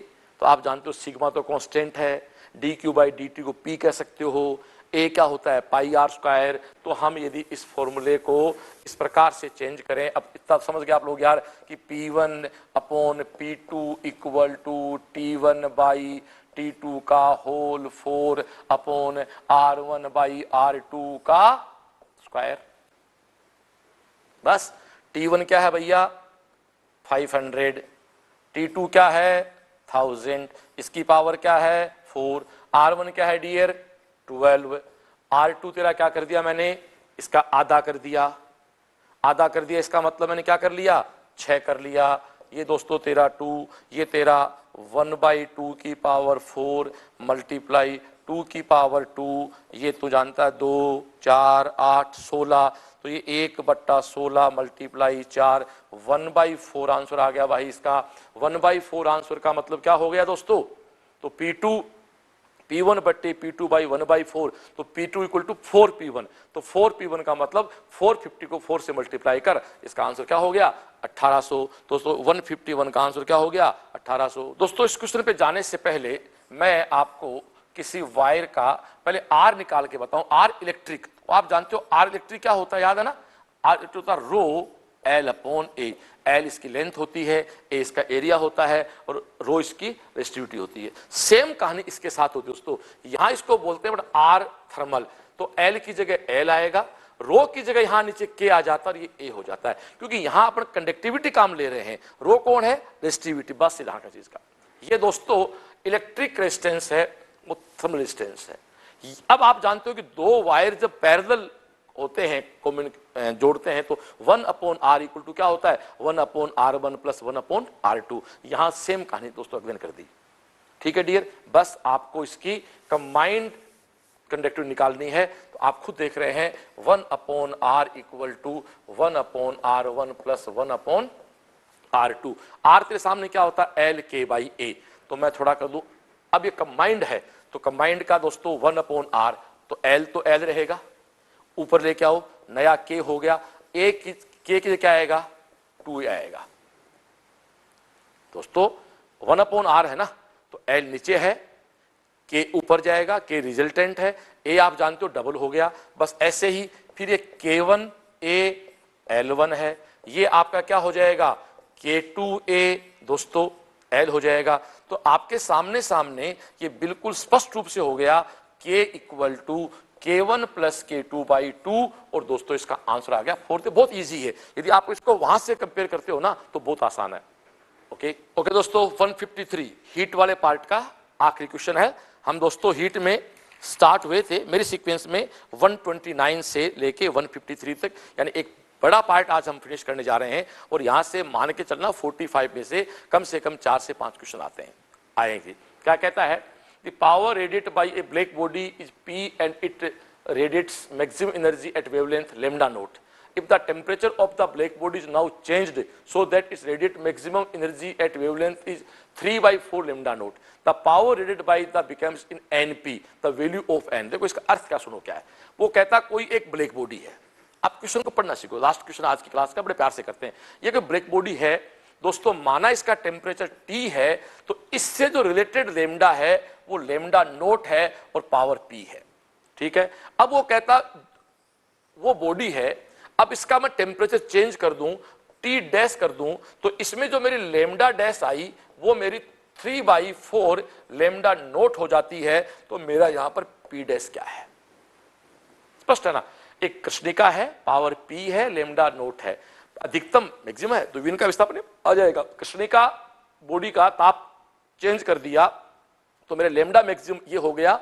अब वो कहता है कि इसमें P डैश का मान क्या होगा, मेरी शक्ति जो है P डैश, वो कह दी इसने, मेरी P डैश क्या होगी, NP होगी। P डैश क्या होगी, NP। ओके डियर, तो सबसे पहले वीन का डिस्प्लेसमेंट लगाओ, लेमडा 1 बट्टे लेमडा 2 इक्वल टू T2 बट्टे T1, या अपन T1/T2 कर ले पहले, लो T1 upon T2 equal to lambda 2 upon lambda 1, lambda 2 बाद वाला कितना है भैया देखना 3 λ/4 और लेमडा पहले कितना है, लेमडा कितना पहले का, लेमडा नोट, ये कैंसिल आउट हो गया दोस्तों।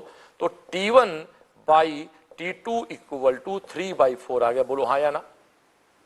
दोनों बॉडी का टेम्परेचर 3/4 आ गया। बस अब एक बात आप जानते हो, पावर क्या होती है, पावर दोस्तों होती है सिग्मा T4 A, तो ए तो सेम है, सिग्मा सेम है। दोस्तों पावर का फॉर्मूला क्या हो गया, आप खुद देख लें। पावर का फॉर्मूला हो गया P1/P2 इक्वल टू T1/T2 का होल 4।